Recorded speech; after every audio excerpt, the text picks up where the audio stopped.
وہ 5 ادوار کیا ہے؟ پہلا دور نبوت، دوسرا دور خلافت علی منہاج النبوہ، نبوت ہی کے نقش قدم پر خلافت، تیسرا دور ظالم ملوکیت بادشاہت، چوتھا دور مجبوری کی ملوکیت یعنی غلامی کا دور۔ پہلا دور وہ تھا کہ بادشاہ اور سلاطین مسلمان تو تھے، اس کے بعد وہ دور آیا کہیں 200 برس، کہیں 250 برس، کہیں 150 برس، کہ جس میں کہیں ہم انگریزوں کے غلام ہو گئے، کہیں ہم فرانسیسیوں کے غلام ہو گئے، کہیں ولندیزیوں کی حکومت قائم ہو گئی، کہیں اطالویوں کی حکومت قائم ہو گئی، جس کو آپ کہتے ہیں کولونائزیشن کا دور، ویسٹرن امپیریل۔ السلام علیکم سامعین، آپ لوگ ڈاکٹر اسرار احمد صاحب کے اور بیانات سننا چاہتے ہیں تو ہمارے چینل کو سبسکرائب ضرور کر دیں۔ الحمدللہ وکفا والصلاۃ والسلام علی عبادہ الذین اصطفیٰ، خصوصاً علی افضلہم وخاتم النبیین محمد الامین وعلی آلہ وصحبہ اجمعین۔ اما بعد فقد قال اللہ تبارک وتعالی کما ورد فی سورۃ النور، اعوذ باللہ من الشیطان الرجیم، بسم اللہ الرحمن الرحیم۔ وعد اللہ الذین آمنوا منکم وعملوا الصالحات لیستخلفنہم فی الارض کما استخلف الذین من قبلہم وَلَيُمَكِّنَنَّ لَهُمْ دِينَهُمُ الَّذِي ارْتَضَىٰ لَهُمْ وَلَيُبَدِّلَنَّهُمْ مِنْ بَعْدِ خَوْفِهِمْ أَمْنًا يَعْبُدُونَنِي لَا يُشْرِكُونَ بِي شَيْئًا وَمَنْ كَفَرَ بَعْدَ ذَلِكَ فَأُولَٰئِكَ هُمُ الْفَاسِقُونَ۔ صدق اللہ العظیم۔ وعن الحارث الاشعری رضی اللہ تعالی عنہ قال قال رسول اللہ صلی اللہ علیہ وسلم آمرکم بخمس بالجماعت والسمع والطاعت والہجرت والجہاد فی سبیل اللہ، رواہ الامام ترمذی رحمہ اللہ۔ رب اشرح لی صدری ویسر لی امری واحلل عقدۃ من لسانی یفقہوا قولی۔ محترم عبدالقادر توکل صاحب اور معزز سامعین، حضرات و خواتین، سب سے پہلے میں اپنا فرض سمجھتا ہوں کہ عبدالقادر توکل صاحب کا شکریہ ادا کروں، نبی اکرم صلی اللہ علیہ وسلم کے اس قول کے مطابق کہ من لم یشکر الناس لا یشکر اللہ، جو انسانوں کا شکریہ ادا نہیں کرتا وہ اللہ کا شکر بھی ادا نہیں کرے گا۔ آج کی اس محفل کے لیے انہوں نے اہتمام فرمایا، اس سے جو بھی خیر اللہ تعالیٰ کی مشیت سے، اللہ کی حکمت سے وجود میں آئے، ظاہر بات ہے کہ اس کے اجر و ثواب کا بڑا حصہ انہیں ملے گا اللہ تعالیٰ کی طرف سے۔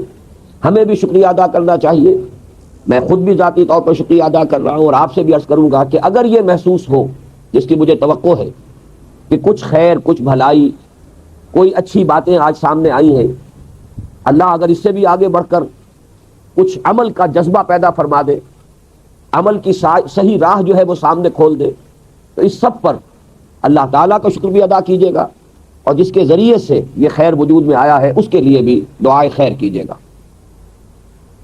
جہاں تک آج کا اصل موضوع ہے، خلافت سے مراد کیا ہے اور یہ قائم کیسے ہوگی؟ آواز کم ہے۔ میں یہ چاہتا ہوں کہ اس کے ضمن میں اختصار کے ساتھ باتیں کہ جو میرے اجتماعات میں شرکت کرنے والے حضرات کے سامنے اس سے پہلے بھی آئی ہیں، لیکن پھر بھی ضروری ہے کہ چونکہ آج کی اس محفل میں یقیناً کچھ حضرات نئے ہیں تو وہ باتیں بھی اجمالاً بیان کر دوں۔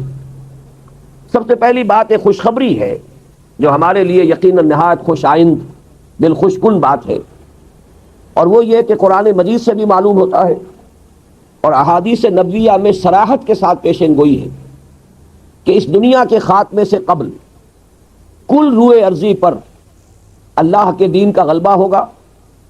وہ نظام خلافت جو نبی اکرم صلی اللہ علیہ وسلم اور آپ کے صحابہ کرام رضی اللہ تعالی عنہم اجمعین کی جد و جہد کے نتیجے میں قائم ہوا تھا، اور دشمن بھی مانتے ہیں کہ کم سے کم 30 برس تک کامل شکل میں دنیا میں قائم رہا، وہ نظام دنیا میں دوبارہ آئے گا اور پورے کرۂ ارضی پر قائم ہوگا۔ اس کے ضمن میں ایک تو وہ آیت جو شروع میں تلاوت کی گئی تھی، ترجمہ آپ نے سنا ہوگا، میں نے خود دوبارہ اسی کی تلاوت کی ہے۔ اللہ تعالیٰ نے فرمایا کہ اے مسلمانوں، اللہ کا تم سے بہت پختہ اور مؤکد وعدہ ہے، اگر تم ایمان اور عمل صالح کی شرط پوری کرو گے۔ 2 شرطیں ہیں، بغیر اس ایمان اور عمل صالح کی شرط پوری کیے اللہ کے وعدے بھی پورے نہیں ہوں گے۔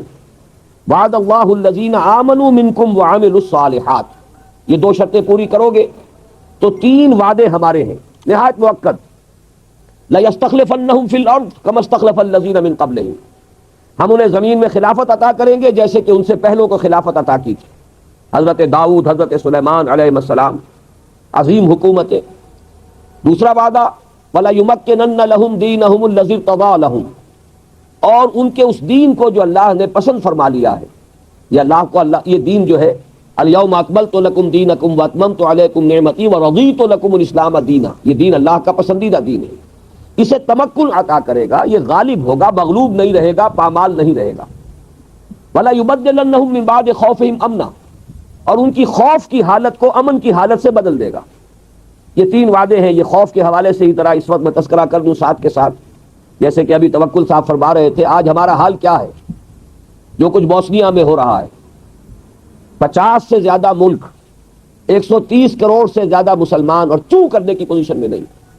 جان میجر کا خط شائع ہو چکا ہے، خالص ایک صلیبی کی حیثیت سے اس نے گفتگو کی ہے کہ ہم اسے گوارا نہیں کر سکتے کہ یورپ کی سرزمین پر جو اصلاً کرسچین سویلائزیشن کا جو ہے اصل مرکز ہے، یہاں ہم کوئی مسلمان حکومت قائم رہنے دیں. کھل کر ایک شخص کہہ رہا ہے. اس کے باوجود 130 کروڑ مسلمان دنیا کا ٹس سے بس نہیں ہو سکتا، کچھ نہیں کر سکتے. نگاہوں کے سامنے ہو رہا ہے جو کچھ ہو رہا ہے. 500 برس قبل یہی کچھ ہوا تھا اسپین میں، اور آپ ذہن میں رکھیے کہ وہ یورپ کا جنوب مغربی سرا تھا، یہ اسی یورپ کا جنوب مشرقی سرا ہے. دونوں اینڈز کا معاملہ ہوا. 500 برس قبل وہاں ہوا تھا، یہی ایتھنک کلینسنگ ہوئی تھی، یہی مسلمانوں کا خاتمہ ہوا، نام و نشان مٹا. لیکن اس وقت یہ ہے کہ دنیا کے مسلمانوں کو پتہ بھی نہیں چلا ہوگا کہ کیا ہو رہا ہے اسپین میں، ہسپانیہ میں، اس لیے کہ نہ ٹیلی ویژن تھا، نہ اخبارات تھے، نہ ریڈیو تھا، کچھ بھی نہیں. آج وہ سب کچھ ہے، نگاہوں سے ہم دیکھ رہے ہیں. لیکن ٹک ٹک دیدم دم نہ کشیدم، 130 کروڑ، اس سے زیادہ ذلت اور مسکنت کی بات کیا ہوگی. لیکن اللہ کا وعدہ ہے کہ خوف کی یہ کیفیت بدل دوں گا اگر تم ایمان اور عمل صالح کی شرط پوری کرو. اور اگر ایسا ہو جائے گا تو پھر کیا کرو گے؟ نظام خلافت کیا ہے یہ میں بعد میں عرض کروں گا قدر تفصیل سے. یعبدوننی لا یشرکون بی شیئا، بس میری ہی بندگی کریں گے. جیسے نماز اور روزہ میرے لیے رکھیں گے اور پڑھیں گے، ایسے ہی قوانین بھی میرے ہی ہوں گے جنہیں نافذ کریں گے. ساری معاشی، سیاسی اور اقتصادی پالیسیز بھی میری ہوں گی کہ جن پر عمل کیا جائے گا. عبادت میں یہ سارے معاملات شامل ہیں. لا یشرکون بی شیئا، میرے ساتھ کسی شے کو شریک نہیں کریں. اور اس کے بعد آخری بات فرمائی، وہ میرے اور آپ کے لیے لمحہ فکریہ ہے کہ ومن کفر بعد ذلک، اتنے پختہ وعدوں کے بعد بھی اگر تم نے کمر ہمت نہ کسی، ہمارے وعدوں کی ناقدری کی، کفران نعمت کیا، فاولئک هم الفاسقون، تو یہی لوگ ہیں نافرمان، ناہنجار. خیر ظاہر بات ہے کہ ان سے پھر ہمارا کوئی وعدہ نہیں. تو معلوم ہوا کہ یہ خلافت کا عمومی وعدہ اللہ تعالیٰ کا تھا جو سورہ نور میں وارد ہوا، جو سن 6 ہجری میں نازل ہوئی. اور ہمیں معلوم ہے کہ کتنی جلد اس کے بعد جزیرہ نما عرب پر خلافت کا نظام قائم ہو گیا. پھر وہ 23-24 برس کے اندر کہاں سے کہاں پہنچ گیا. شمالی افریقہ کا کتنا بڑا علاقہ، پورا مغربی ایشیا، یہاں تک کہ ترکستان کے علاقے تک بات جا پہنچی. ترکی کا بہت بڑا علاقہ حضرت عثمان رضی اللہ تعالیٰ عنہ کے عہد میں فتح ہو چکا تھا. گویا کہ ایک بہت وسیع و عریض رقبے پر وہ خلافت کا نظام قائم ہوا. اس کے بعد ہمارا زوال شروع ہوا، وہ میری اس وقت کی گفتگو کا موضوع نہیں ہے. لیکن دوسری بات جو خوشخبری کی ہے جو میں سنانا چاہتا ہوں وہ یہ ہے کہ حضور صلی اللہ علیہ وسلم کی ایک حدیث میں 5 ادوار کا تذکرہ ہے. آپ نے اپنے زمانے سے لے کر قیامت تک 5 ادوار گنوائے. وہ حدیث ہم نے بہت عام کی ہے، چھاپی ہے، ندائے خلافت میں چھاپی ہے، مختلف ذرائع سے اس کو عام کیا ہے، اس لیے کہ اس سے ہمارے سامنے امید کی ایک کرن آتی ہے. یہ نہایت مایوس کن حالات میں ظاہر بات ہے کہ انسان کی ہمت جو ہے وہ پست ہو جاتی ہے. جب ہمت پست ہو جائے تو جذبہ عمل جو ہے وہ بھی سرد ہو جاتا ہے. تو ضرورت ہوتی ہے کہ اس بے یقینی کی کیفیت میں، نا امیدی کی کیفیت میں اگر کوئی امید افزا بات بھی سامنے لائی جا سکتی ہو تو لائی جائے. تو اسی لیے ہم نے اس حدیث کو بہت عام کیا. میں اس وقت پورا اس کا متن نہیں سناؤں گا، وقت بہت لگ جائے گا. وہ 5 ادوار کیا ہے؟ پہلا دور نبوت، دوسرا دور خلافت علی منہاج النبوہ، نبوت ہی کے نقش قدم پر خلافت، تیسرا دور ظالم ملوکیت، بادشاہت، چوتھا دور مجبوری کی ملوکیت یعنی غلامی کا دور. پہلا دور وہ تھا کہ بادشاہ اور سلاطین مسلمان تو تھے. اس کے بعد وہ دور آیا کہیں 200 برس، کہیں 250 برس، کہیں 150 برس، کہ جس میں کہیں ہم انگریزوں کے غلام ہو گئے، کہیں ہم فرانسیسیوں کے غلام ہو گئے، کہیں ولندیزیوں کی حکومت قائم ہو گئی، کہیں اطالویوں کی حکومت قائم ہو گئی، جس کو آپ کہتے ہیں کالونائزیشن کا دور، ویسٹرن امپیریلزم کا دور. یہ مجبوری کی ملوکیت کا دور تھا. یہ 4 دور گزر چکے، اگرچہ چوتھا دور ابھی ختم نہیں ہوا ہے. براہ راست حکومت مغربی اقوام کی ختم ہوئی ہے، لیکن بالواسطہ حکومت انہی کی ہے. ابھی ریموٹ کنٹرول جو ہے اس کے ذریعے سے یہی اقوام ہمارے اوپر حکومت کر رہی ہیں، ہماری پالیسیز کو وہ کنٹرول کرتی ہے، ہم ان کے در پر بھکاری کی حیثیت سے جاتے ہیں، ہمارا نگران وزیر اعظم فوراً پہنچتا ہے امریکہ، اور سب سے پہلے یہ کہ کچھ وہاں سے کچھ امداد کی بھیک لانا جو ہے یہ گویا کہ سب سے بڑی کامیابی ہے، یہی تو سب سے بڑی کریڈیبلٹی ہے۔ یہ در حقیقت کی صورتحال میں ان پر تنقید نہیں کر رہا، یہ ہماری کیفیت ہے، یہ تو ہماری اب جو بھی صورتحال ہے اس کا میں تذکرہ کر رہا ہوں۔ تو گویا کہ جو پیسہ دیتا ہے وہ پالیسی بھی بنواتا ہے، کیسے ہو سکتا ہے کہ وہ اپنی پالیسی نہ بنوائے اور ہمارے اوپر اپنے احکام جاری نہ کرے؟ یہی وجہ ہے کہ بہرحال ریموٹ کنٹرول کا وہ ابھی دور باقی ہے۔ البتہ خوشخبری یہ ہے کہ حضور نے فرمایا کہ اس کے بعد پھر ایک دور آئے گا، ثم تکون خلافت علی منہاج النبوہ، پھر ایک دور آئے گا خلافت علی منہاج النبوہ۔ یہ ہمارے لیے دل خوش کن خبر ہے، یہ خوشخبری ہے، نوید جاں فضا ہے۔ وہ دور آ کر رہے گا، اس لیے کہ محمد الرسول اللہ صلی اللہ علیہ وسلم کی کوئی پیشن گوئی غلط ثابت نہیں ہو سکتی۔ پھر ایسی احادیث بھی موجود ہیں کہ جن میں یہ وضاحت ہے کہ جب دوبارہ یہ اب نظام قائم ہوگا خلافت علی منہاج النبوہ کا، تو یہ کل روئے ارضی پر قائم ہوگا۔ مسلم شریف میں جو حدیث کی چوٹی کی دو کتابوں میں سے ایک کتاب ہے، روایت موجود ہے حضرت ثوبان سے رضی اللہ تعالیٰ عنہ کہ حضور نے فرمایا کہ مجھے اللہ تعالیٰ نے ساری زمین کو لپیٹ کر یا سکیڑ کر دکھا دیا، میں نے اس کے سارے مشرق دیکھ لیے، سارے مغرب دیکھ لیے، اور میں تم کو بتاتا ہوں میری امت کی حکومت ان تمام علاقوں پر قائم ہو کر رہے گی جو مجھے دکھا دیے گئے۔ اس سے زیادہ صریح پیشن گوئی تو اور کوئی ممکن نہیں۔ ایک اور روایت مسند احمد ابن حنبل کی ہے رحمہ اللہ، اور یہ حضرت مقداد ابن اسود سے ہے رضی اللہ تعالی عنہ کہ حضور نے فرمایا صلی اللہ علیہ وسلم کہ روئے زمین پر کوئی ایک گھر یا خیمہ بھی نہیں بچے گا جس میں اللہ کا دین داخل نہ ہو جائے۔ اللہ کا یہ دین داخل ہوگا یا تو یہ کہ گھر اور خیمے والے کے اعزاز کے ساتھ کہ وہ خود بھی اسلام قبول کرے گا تو اس کے گھر یا خیمے میں اسلام داخل ہوگا تو اسے بھی عزت حاصل ہوگی، یا یہ ہے کہ اسے اسلام کی بالادستی تسلیم کرنی ہوگی چاہے وہ خود اسلام قبول نہ کرے، گویا اس کے خیمے اور گھر میں بھی اسلام تو داخل ہو جائے گا، وہ عزت سے محروم رہ جائے۔ اب یہ احادیث جو ہے یہ صریح ہے۔ بہرحال یہ چند باتیں میں نے بڑی تیزی کے ساتھ اور بڑے اختصار کے ساتھ آپ کے سامنے رکھ دی کہ جو حالات اس وقت ہیں یہی ہمیشہ رہنے والے نہیں ہیں، اور بھی دور فلک ہیں ابھی آنے والے، ناز اتنا نہ کریں ہم کو ستانے والے۔ زمانہ بدلے گا، حالات تبدیل ہوں گے، اور قرآن مجید کے حوالے سے بھی دو باتیں سمجھ لیجئے۔ 3 مرتبہ قرآن نے کہا کہ ہم نے محمد صلی اللہ علیہ وسلم کو غلبہ دین کے لیے بھیجا ہے۔ هو الذی ارسل رسولہ بالہدی ودین الحق لیظہرہ علی الدین کلہ، یعنی حضور صلی اللہ علیہ وسلم کا مقصد بعثت صرف تبلیغ نہیں ہے، غلبہ دین ہے۔ اور 3 ہی مرتبہ قرآن میں ذرا مختلف الفاظ میں یہ بات آئی ہے کہ آپ کی بعثت پوری نوع انسانی کے لیے، وما ارسلناک الا کافۃ للناس بشیرا ونذیرا، اے نبی ہم نے نہیں بھیجا ہے آپ کو مگر تمام انسانوں کے لیے بشیر اور نذیر بنا کر۔ گویا کہ اب ان دونوں کو جمع کریں گے تو سورہ کبریٰ جوڑ کر یہ نتیجہ ناگزیر برآمد ہوتا ہے کہ کل عالم انسانیت پر جب تک اللہ کا دین غالب نہیں ہوتا، گویا کہ حضور صلی اللہ علیہ وسلم کا مقصد بعثت ابھی مکمل نہیں ہوا۔ اسی کو اقبال نے کبھی کہا تھا کہ وقت فرصت ہے کہاں، کام ابھی باقی ہے، نور توحید کا اتمام ابھی باقی ہے۔ ابھی تو کل روئے ارضی کو منور ہونا ہے، جگمگا اٹھنا ہے نور توحید سے۔ جیسے کہ کبھی علامہ اقبال کی ایک مشہور نظم ہے کہ یہ آسماں ہوگا سحر کے نور سے آئینہ پوش، اور ظلمت رات کی سیما پا ہو جائے گی، پھر دلوں کو یاد آ جائے گا پیغام سجود، پھر جبیں خاک حرم سے آشنا ہو جائے گی۔ محو حیرت ہوں کہ دنیا کیا سے کیا ہو جائے گی، اور یہ کہ شب گریزاں ہوگی آخر جلوہ خورشید سے، یہ چمن معمور ہوگا نغمہ توحید سے۔ یہ توحید ہی کا نور ہے جس کا اتمام ہوگا کل روئے ارضی پر۔ تو قرآن اور حدیث دونوں کے حوالے سے میں نے یہ بات آپ کے سامنے رکھ دی۔ اب ذرا تصویر کا دوسرا رخ دکھا رہا ہوں۔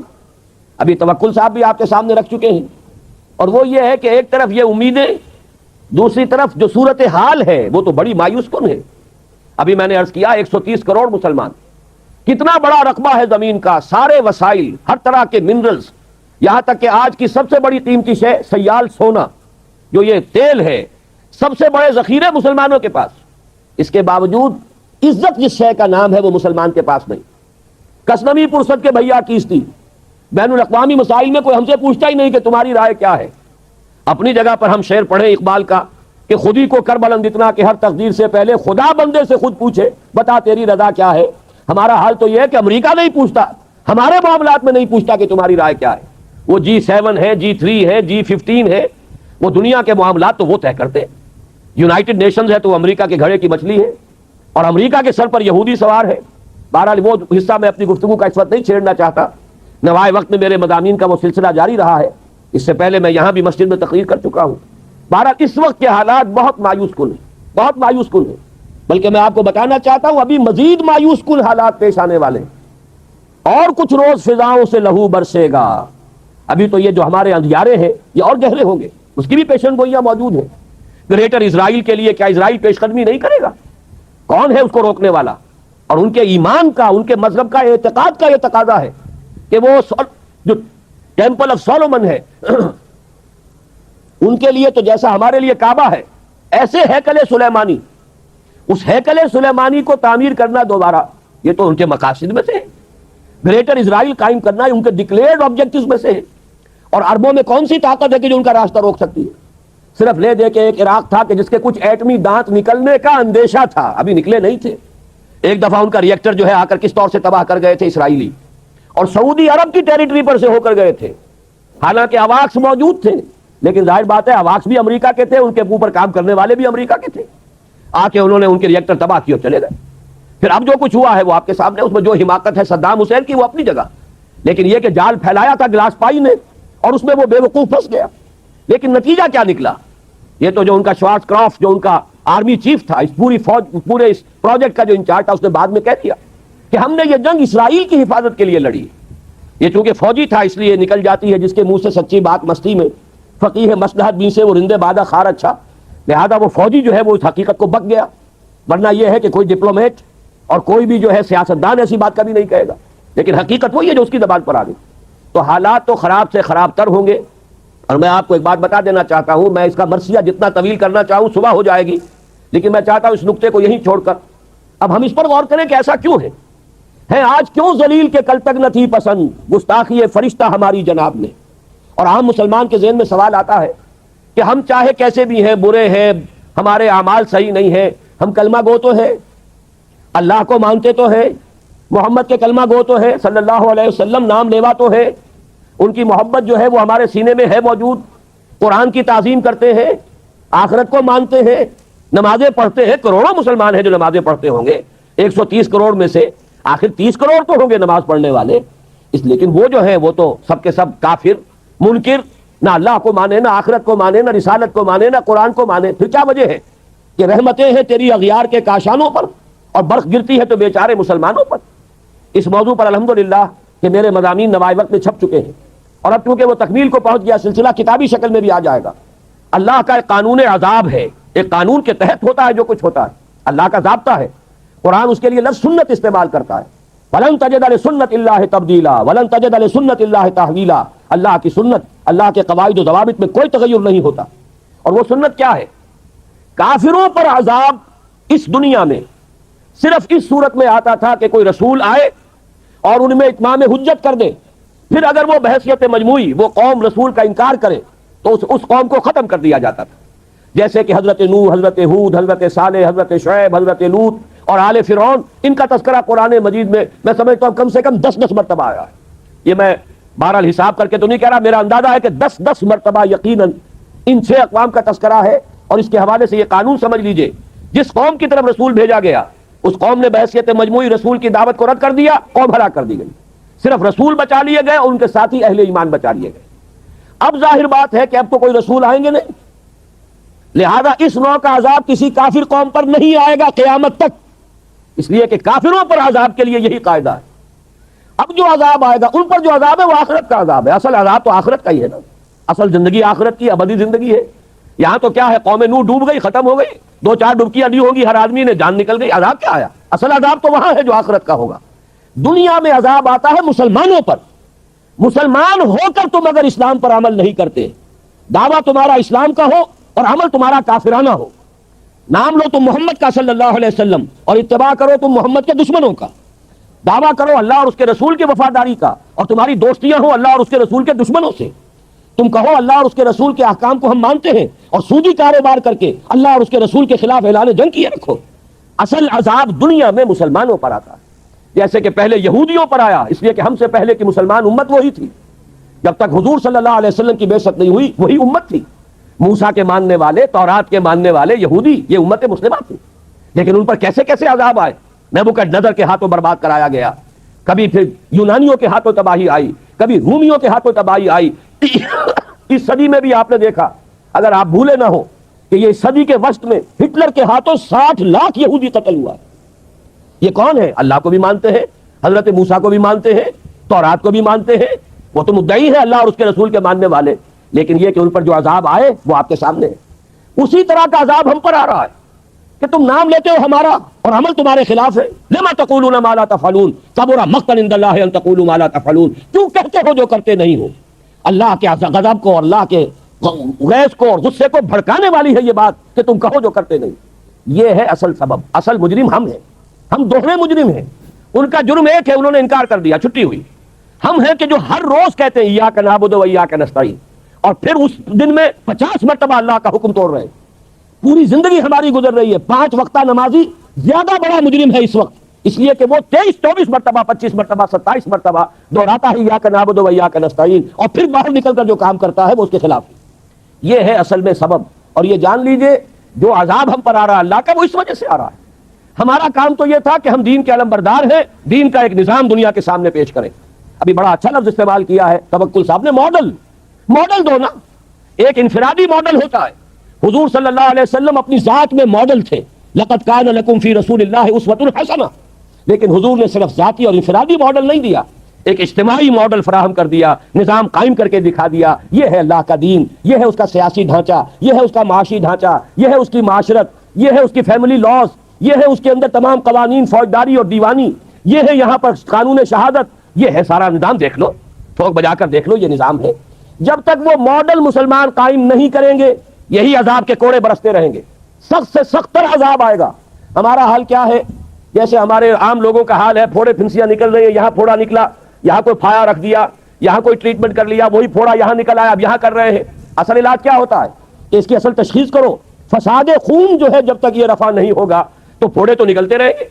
ایک جگہ کی پھنسی ٹھیک ہوگی دوسری جگہ نکل آئے گی, ایک جگہ کا پھوڑا جو ہے ٹھیک کرو گے دوسری جگہ نکل آئے گا. فساد خون, اس لیے کہ ساری خرابی خون میں. اسی طریقے سے جان لیجئے بوسنیا میں ہو رہا ہے, چندے کر لو پیسے بھیج دو, فلاں جگہ کچھ ہو گیا چندے کر لو پیسے بھیج دو. بہرحال یہ بھی کرنے کے کام ہے, کوئی برے کام نہیں ہے, لیکن یہ علاج نہیں ہے. یہ تو پھوڑوں پھنسیوں والا معاملہ ہے. چندے کتنے کچھ وہاں پہنچتے ہیں یہ بھی اللہ ہی کو پتا ہے, کتنے لوگ درمیان میں کھا جاتے ہیں. یہاں تو خیر پھر بھی پاکستان میں غنیمت ہے کہ ان کی اپنی ایمبیسی ہے اور ان کا اپنا نظام ہے, ورنہ یہ کہ جو کچھ اس ملک میں ہوتا ہے وہ اکثر لوگوں کے علم میں ہے, مجھے کچھ کہنے کی ضرورت نہیں. اس وقت کہنا یہ کہ یہ علاج نہیں ہے. علاج تو یہ کہ جو اصل جرم ہے اس کو ختم کرو, اور وہ جرم یہ ہے کہ تم نے پورے کرے عرضی پر کہیں بھی اللہ کا دین قائم کر کے نہیں دکھایا. تم نے کہیں بھی وہ ماڈل پیش نہیں کیا کہ دنیا دیکھ سکے کہ یہ ہے. جیسے کہ ابھی توکل صاحب کہہ رہے تھے, نو انسانی تو تلاش میں ہے, در بدر کی ٹھوکریں کھا رہی ہے. کبھی وہ صرف مونارکی اور وہ جو بادشاہت کا نظام ہوتا تھا اور اس کے نیچے جاگیردارانہ نظام ہوتا تھا پوری ویسٹ میں بھی ایسٹ میں بھی. اس کے بعد فرانس کا انقلاب آیا, انہوں نے ایک جو بھی جمہوریت کہلاتی ہے نام نہاد اس کا تجربہ کیا, لیکن چونکہ وہ معاشی طور پر نظام غلط تھا وہ سرمایہ داروں کی آمریت بن گئی, ڈکٹیٹرشپ آف دی کیپٹلسٹ. اس کے رد عمل میں کمیونزم آیا, وہ کمیونزم جو پارٹی ڈکٹیٹرشپ بن گئی, اب وہ بھی ختم ہو گیا. تو نوع انسانی تو تلاش میں ہے, لیکن یہ ہے کہ جن کے پاس وہ نظام ہے وہ تو در حقیقت یوں سمجھیے کہ خزانے کا سانپ بن گئے. خزانے کا صندوق ہے, اس میں خزانہ ہے, اوپر سانپ بیٹھا ہوا ہے, نہ تو وہ اس سے خود فائدہ اٹھا سکتا ہے, اس کے لیے وہ سونا چاندی بیکار, لیکن کسی کو قریب بھی نہیں آنے دے گا. یہی حال آج امت مسلمہ کا ہے. وہ خزانہ ہمارے پاس ہے, کتاب و سنت ہے, نظام خلافت ہے, لیکن نہ ہم اس سے خود استفادہ کر رہے ہیں اور نہ ہی دنیا کو استفادہ کرنے دے رہے ہیں. سب سے بڑی رکاوٹ ہم بن گئے. اور اس میں عرض کروں گا کہ اگرچہ یہ جرم دنیا کے پورے 130 کروڑ مسلمان کر رہا ہے, لیکن اس میں سب سے بڑھ کر مجرم اس جرم کے اعتبار سے مسلمانان پاکستان ہے. کیوں؟ دنیا کا کوئی اور مسلمان ملک اس مقصد سے قائم نہیں ہوا. علامہ اقبال نے خواب دیکھا تھا 1930 میں, ان کا خطبہ الہ آباد پڑھیے. پاکستان اگر قائم ہو گیا, اگر ہندوستان کے شمال مغرب میں ایک آزاد مسلمان مملکت قائم ہو گئی, ہمیں ایک موقع مل جائے گا کہ اسلام کی تعلیمات پر جو پردے پڑ گئے تھے دور ملوکیت میں, ان پردوں کو ہٹا کر اسلام کی صحیح تعلیمات کا ایک نمونہ دنیا کے سامنے پیش کریں. اور یہی بات قائد اعظم کہتے رہے. یہ تو قائد کا شہر ہے, وہ یہاں دفن بھی ہے, شاید اسی میدان میں ان کی نماز جنازہ بھی ہوئی تھی, پاس ہی غالباً وہ پولو گراؤنڈ ہے. لیکن انہوں نے کیا کہا تھا, ہمیں پاکستان کیوں چاہیے؟ ہم پاکستان اس لیے چاہتے ہیں کہ عہد حاضر میں اسلام کے اصول حریت و اخوت و مساوات کا ایک عملی نمونہ دنیا کے سامنے پیش کر سکے. اور ہم نے جو کچھ نمونہ پیش کیا ہے آج تک, 47 برس ہو گئے قمری حساب سے. قمری حساب سے جو رمضان گزر چکا ہے اس کے 27ویں شب کو 47 برس ہم پورے کر چکے اپنی قومی زندگی کے, اور اس کے بعد 4 مہینے اور گزر گئے. تو یوں سمجھیے کہ صورتحال بہت ہی ہمارے لیے خوفناک ہے. اللہ نے پہلے 25 برس کی مہلت دی تھی, ہم نے پہلے 25 برس میں کچھ نہیں کیا, عذاب الہی کا کوڑا ہماری پیٹھ پر برسا, ملک 2 لخت ہوا, اور 93,000 ہمارے آدمی اس ہندو کے قیدی بنے جس پر کہیں 1000 برس, کہیں 800 برس, کہیں 650 برس حکومت کی تھی مسلمان نے. 93,000 قیدی, ملک 2 لخت, عظیم ترین شکست. اور یہ پاکستان بھی بچا تھا جس کو کہتے ہوئے گئی ہے دنیا سے اندرا گاندھی, وہ جو پرو پاکستان ٹلٹ تھا نکسن ایڈمنسٹریشن کا, وہ پرو پاکستان ٹلٹ کا مرثیہ کہتے ہوئے گئی ہے. اگر نکسن کا براہ راست ہاٹ لائن پر کوسی جن کو یہ یوں نہ کہ سمجھیے کہ الٹیمیٹم نہ ہوتا کہ ویسٹ پاکستان سے ہینڈز آف ویسٹ پاکستان, اور پھر اس کا حکم نہ ہوتا اندرا گاندھی کو, تو یہ یونیلیٹرل سیز فائر نہ ہوتا تو یہ بھی گیا تھا. آپ کی کباڑی پر آ کر تو آپ کے جہاز مار گئے تھے. ایئر فورس ہماری بالکل مفلوج ہو چکی تھی. ہمارے گراؤنڈ ڈیفنسز 2 جگہ سے ٹوٹ چکے تھے, پنجاب میں شکر گڑھ کے علاقے میں اور یہاں راجستھان کے علاقے میں. تھا کیا ہمارے پاس؟ مورال ہمارا پاتال میں آ گیا تھا, بھارت کا مورال آسمان پر تھا, جبکہ اس نے پاکستان کو 2 لخت کرا دیا. تو میں یہ سمجھتا ہوں کہ اب اگلے 25 برس جو ہے پورے ہونے والے ہیں. 2 برس 8 مہینے کی مہلت ہے. اگلا 25 برس کے بعد کون سا عذاب ہم پر آئے گا میں نہیں کہہ سکتا. ابھی پرسوں جو میرا مضمون چھپے گا پڑھ لیجئے گا اس کو, اگرچہ پچھلے جمعے میں بھی آ چکا ہے. اس کی دوسری قسط یہ ہے کہ میں نے اس میں نقشہ کھینچ دیا ہے کہ اس کا عین امکان موجود ہے کہ پاکستان کا نام و نشان مٹ جائے اس روئے ارضی سے. اس صدی میں آپ کو معلوم ہے سوویت یونین کا نام و نشان نقشے سے ختم ہو چکا. یہ تو چونکہ ابھی ریسنٹ بات ہے, سب کو یاد ہے. اس صدی میں پہلے گریٹ اوٹومان امپائر, عظیم سلطنت عثمانیہ, وہ سوویت یونین سے بھی بڑی تھی. سوویت یونین کا تو رقبہ بڑا ہے, اس کی نہ اتنی آبادی ہے نہ اس کا علاقہ جو ہے زرخیز جتنا ہے, وہ تو ٹینڈرا کے میدان جو ہے ان کی وجہ سے آپ کو رقبہ نظر آتا ہے. گریٹ اوٹومان امپائر, یہ پورا ابھی جو یوگوسلاویہ کہہ رہے تھے, یوگوسلاویہ کیا, پورا ایسٹ یورپ جو ہے یہ ان کے زیر نگین تھا, اور پورا شمالی افریقہ, پورا ویسٹ ایشیا, 3 بر اعظموں پر پھیلی ہوئی ایک عظیم مملکت, اور نام و نشان ختم ہو گیا. ترکی نام کا چھوٹا سا ملک رہ گیا. اسی طریقے سے یہ بالکل ہو جانے والی بات ہے, نہ سمجھیے گا جو ہسپانیہ میں ہوا تھا اور جو اب بوسنیا میں ہو رہا ہے وہ یہاں نہیں ہو سکتا. اس لیے کہ بھارت کے ہندو کا یہ ڈکلیئرڈ آبجیکٹو ہے کہ اس زمین کو پاک کرنا ہے. یہ نجس ہے, یہ ملچ ہے مسلمان, اور ان کو یہاں سے ختم کر کے دم لینا ہے. دیو رس کا ابھی ایک سرکولر شائع ہو چکا ہے, تمام ہندو سماجی سیاسی تنظیموں کو اس نے یہ لیٹر بھیجا ہے, سرکولر بھیجا ہے کہ اب وقت آ گیا ہے کہ ہم کمر کس لیں کہ بھارت کی پاک سرزمین کو مسلمانوں کی نجاست سے ہمیں پاک کرنا ہے. اور میں آپ کو یقین دلاتا ہوں کچھ تھوڑا سا رد عمل پاکستان اور بنگلہ دیش میں تو ہوگا, باقی پوری مسلم ورلڈ میں کوئی رد عمل نہیں ہوگا. میں گارنٹی, آئی اسٹینڈ گارنٹی, کہیں سے کوئی رد عمل نہیں ہوگا. اس لیے کہ ایودھیا کی مسجد پہ انہوں نے دیکھ لیا, ہم نے بھی جو رد عمل کیا ہے وہ کوئی صحیح رد عمل تو نہیں تھا. ہم نے مندر گرا دیا, کیا کیا, کیا حاصل ہوا؟ بدنامی دنیا میں مول لے لی, دینی اعتبار سے بھی غلط اور دنیاوی اعتبار سے بھی غلط. فائدہ کچھ نہیں, نقصان ہی نقصان. لیکن یہ کہ بنگلہ دیش میں ہو گیا, پاکستان میں ہو گیا, باقی پوری دنیا میں کسی نے یہ بھی نہیں کہا کہ یہ دوبارہ مسجد بن جانی چاہیے, ورنہ ہم اپنے تجارتی تعلقات ختم کر لیں گے. سفارتی تو بہت دور کی بات ہے, کوئی الٹیمیٹم وار تو بہت دور کی بات ہے, تجارتی تعلقات ختم کرنے کی بھی کسی ایک مسلمان ملک نے دھمکی نہیں دی. تو انہوں نے نبض دیکھ لی ہے کہ غیرت نام تھا جس کا گئی تیمور کے گھر سے, اور اگر بھارت میں یہ کچھ ہو گیا تو آپ یہ جان لیجئے بھارت کے جو عزائم ہیں, میں نے یہ چیزیں لکھی ہیں پچھلی جمعے کو چھپ چکی ہیں, بھارت کے عزائم صرف بھارت تک نہیں ہیں. پراچین بھارت جس کے احیاء کا وہ خواب دیکھ رہے ہیں, اس میں افغانستان سے لے کر انڈونیشیا تک یہ تو ان کا ٹیریٹوریل کلیم ہے. جیسے گریٹر اسرائیل کا کلیم آپ کو معلوم ہے, پورا عراق, پورا شام, ترکی کا خاصا بڑا چنک, سعودی عرب کا شمالی حصہ مدینے سمیت, اور مصر کا بہت بڑا حصہ, اس کا سارا فرٹائل ایریا, ڈیلٹا کا جو ایریا ہے دریائے نیل کا پورا جشن کا علاقہ, جہاں پہ کہ حضرت یوسف علیہ السلام کے زمانے میں یہودی جا کر آباد ہوئے تھے, یہ پورا ان کا گریٹر اسرائیل ہے. اور جو گریٹر انڈیا ہے, مہابھارت افغانستان سمیت, افغانستان سے شروع ہو کر اور انڈونیشیا, یہ تو انڈیا اس کے نام کا جز ہے. اس اعتبار سے یہ تو ٹیریٹوریل ایسپیریشنز ہیں. جہاں تک ان کا تجارتی اور معاشی دباؤ ہے, وہ ایران اور عرب کو بھی اپنا حصہ سمجھتے ہیں, زون آف انفلوئنس سمجھتے ہیں. اور یہ زون آف انفلوئنس اب تقسیم ہوگا اسرائیل میں اور بھارت کے درمیان. ان کا گٹھ جوڑ جس تیزی سے بڑھ رہا ہے وہ آپ کے علم میں ہے. اور جس طریقے سے اسرائیل کا ابھی بیان آ گیا وزیر اعظم کا اسحاق رابین کا کہ یہ جو ہے کشمیر کا جہاد بھی ہو سکتا ہے کامیاب ہو جائے, وقت پر اب اپنی ہمت جو ہے اس کو پورے طریقے سے کمر ہمت کس لو, اور مسلم فنڈامنٹلزم کو ختم کرنے کے لیے ہم سب کو جو ہے we should join hands to finish up with this Muslim fundamentalism. یہ سب کچھ ہو رہا ہے, یہ حالات ہے. تو میں آپ سے عرض کر دینا چاہتا ہوں ان حالات میں کوئی تبدیلی نہیں آ سکتی. بات صحیح کہی ہے اور یہی میرا موقف بھی رہا ہے. الیکشن یہاں ہوتے رہنے چاہیے, اس سے بھڑاس نکل جاتی ہے. الیکشن سے اسلام یہاں نہیں آ سکتا, یہ میرے اور توکل صاحب کے درمیان اختلاف ہے, اور یہ بڑی بات ہے. انہیں معلوم ہے میری رائے کیا ہے, انہوں نے مجھے پھر بھی دعوت دی ہے, میری میزبانی کر رہے ہیں, یہ ان کا حوصلہ ہے. ورنہ یہ کہ میں یقین کے ساتھ کہتا ہوں کہ الیکشن یہاں ہونے چاہیے, لیکن الیکشن سے اسلام نہیں آ سکتا. اس لیے کہ اگر تو اسلام کہ پھر خلیفہ کو مسلمانوں نے منتخب کیا, مسلمانوں کی رائے سے ابو بکر خلیفہ بنے. جیسے آپ کو معلوم ہے کہ اگر انسانوں کی حاکمیت کا نظام ہے تو 10 کروڑ حاکم کیسے ہو جائیں گے.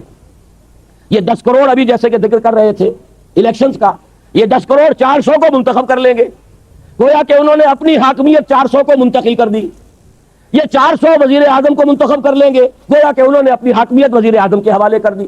اور اگر صدارتی نظام ہو تو گویا کہ 10 کروڑ مسلمانوں نے ایک شخص کو اپنا خلیفہ بنا دیا, اپنی خلافت منتقل اسے کر دی, ووٹ دے کر, رائے دے کر. اس معنی میں اب خلافت جو ہے وہ ایک انتخابی ادارہ ہے, مسلمانوں کے مشورے سے وجود میں آنے والا ادارہ ہے. اس کے لیے میں آپ کو ایک بہت اہم واقعہ سنا دینا چاہتا ہوں, حضرت عمر کی زندگی کے آخری دور کا. حضرت عمر رضی اللہ تعالیٰ عنہ آخری حج پر تھے اپنی زندگی کے. وہاں حضرت عبد الرحمن ابن عوف تشریف لائے یا حاضر ہوئے. حضرت عمر کا رتبہ بلند ہے, اس لیے میں نے لفظ بدل دیا, تشریف لائے کی بجائے حاضر ہوئے. انہوں نے کہا کہ امیر المومنین میں کچھ چہمے گوئیاں سن رہا ہوں. کچھ لوگ یہ کہہ رہے ہیں کہ جیسے ہی عمر کی آنکھ بند ہوگی ہم فوراً فلاں شخص کے ہاتھ پر بیعت کر لیں گے. حضرت عمر فوراً بہت پریشان ہو گئے کہ یہ تو سازش کا انداز ہے, یہ تو مسلمانوں کا حق ہے کہ ان کی رائے سے خلیفہ بنے, اور یہ لوگ اگر اچانک کسی کو خلیفہ بنا دیں گے تو پھر تو فساد ہو جائے گا.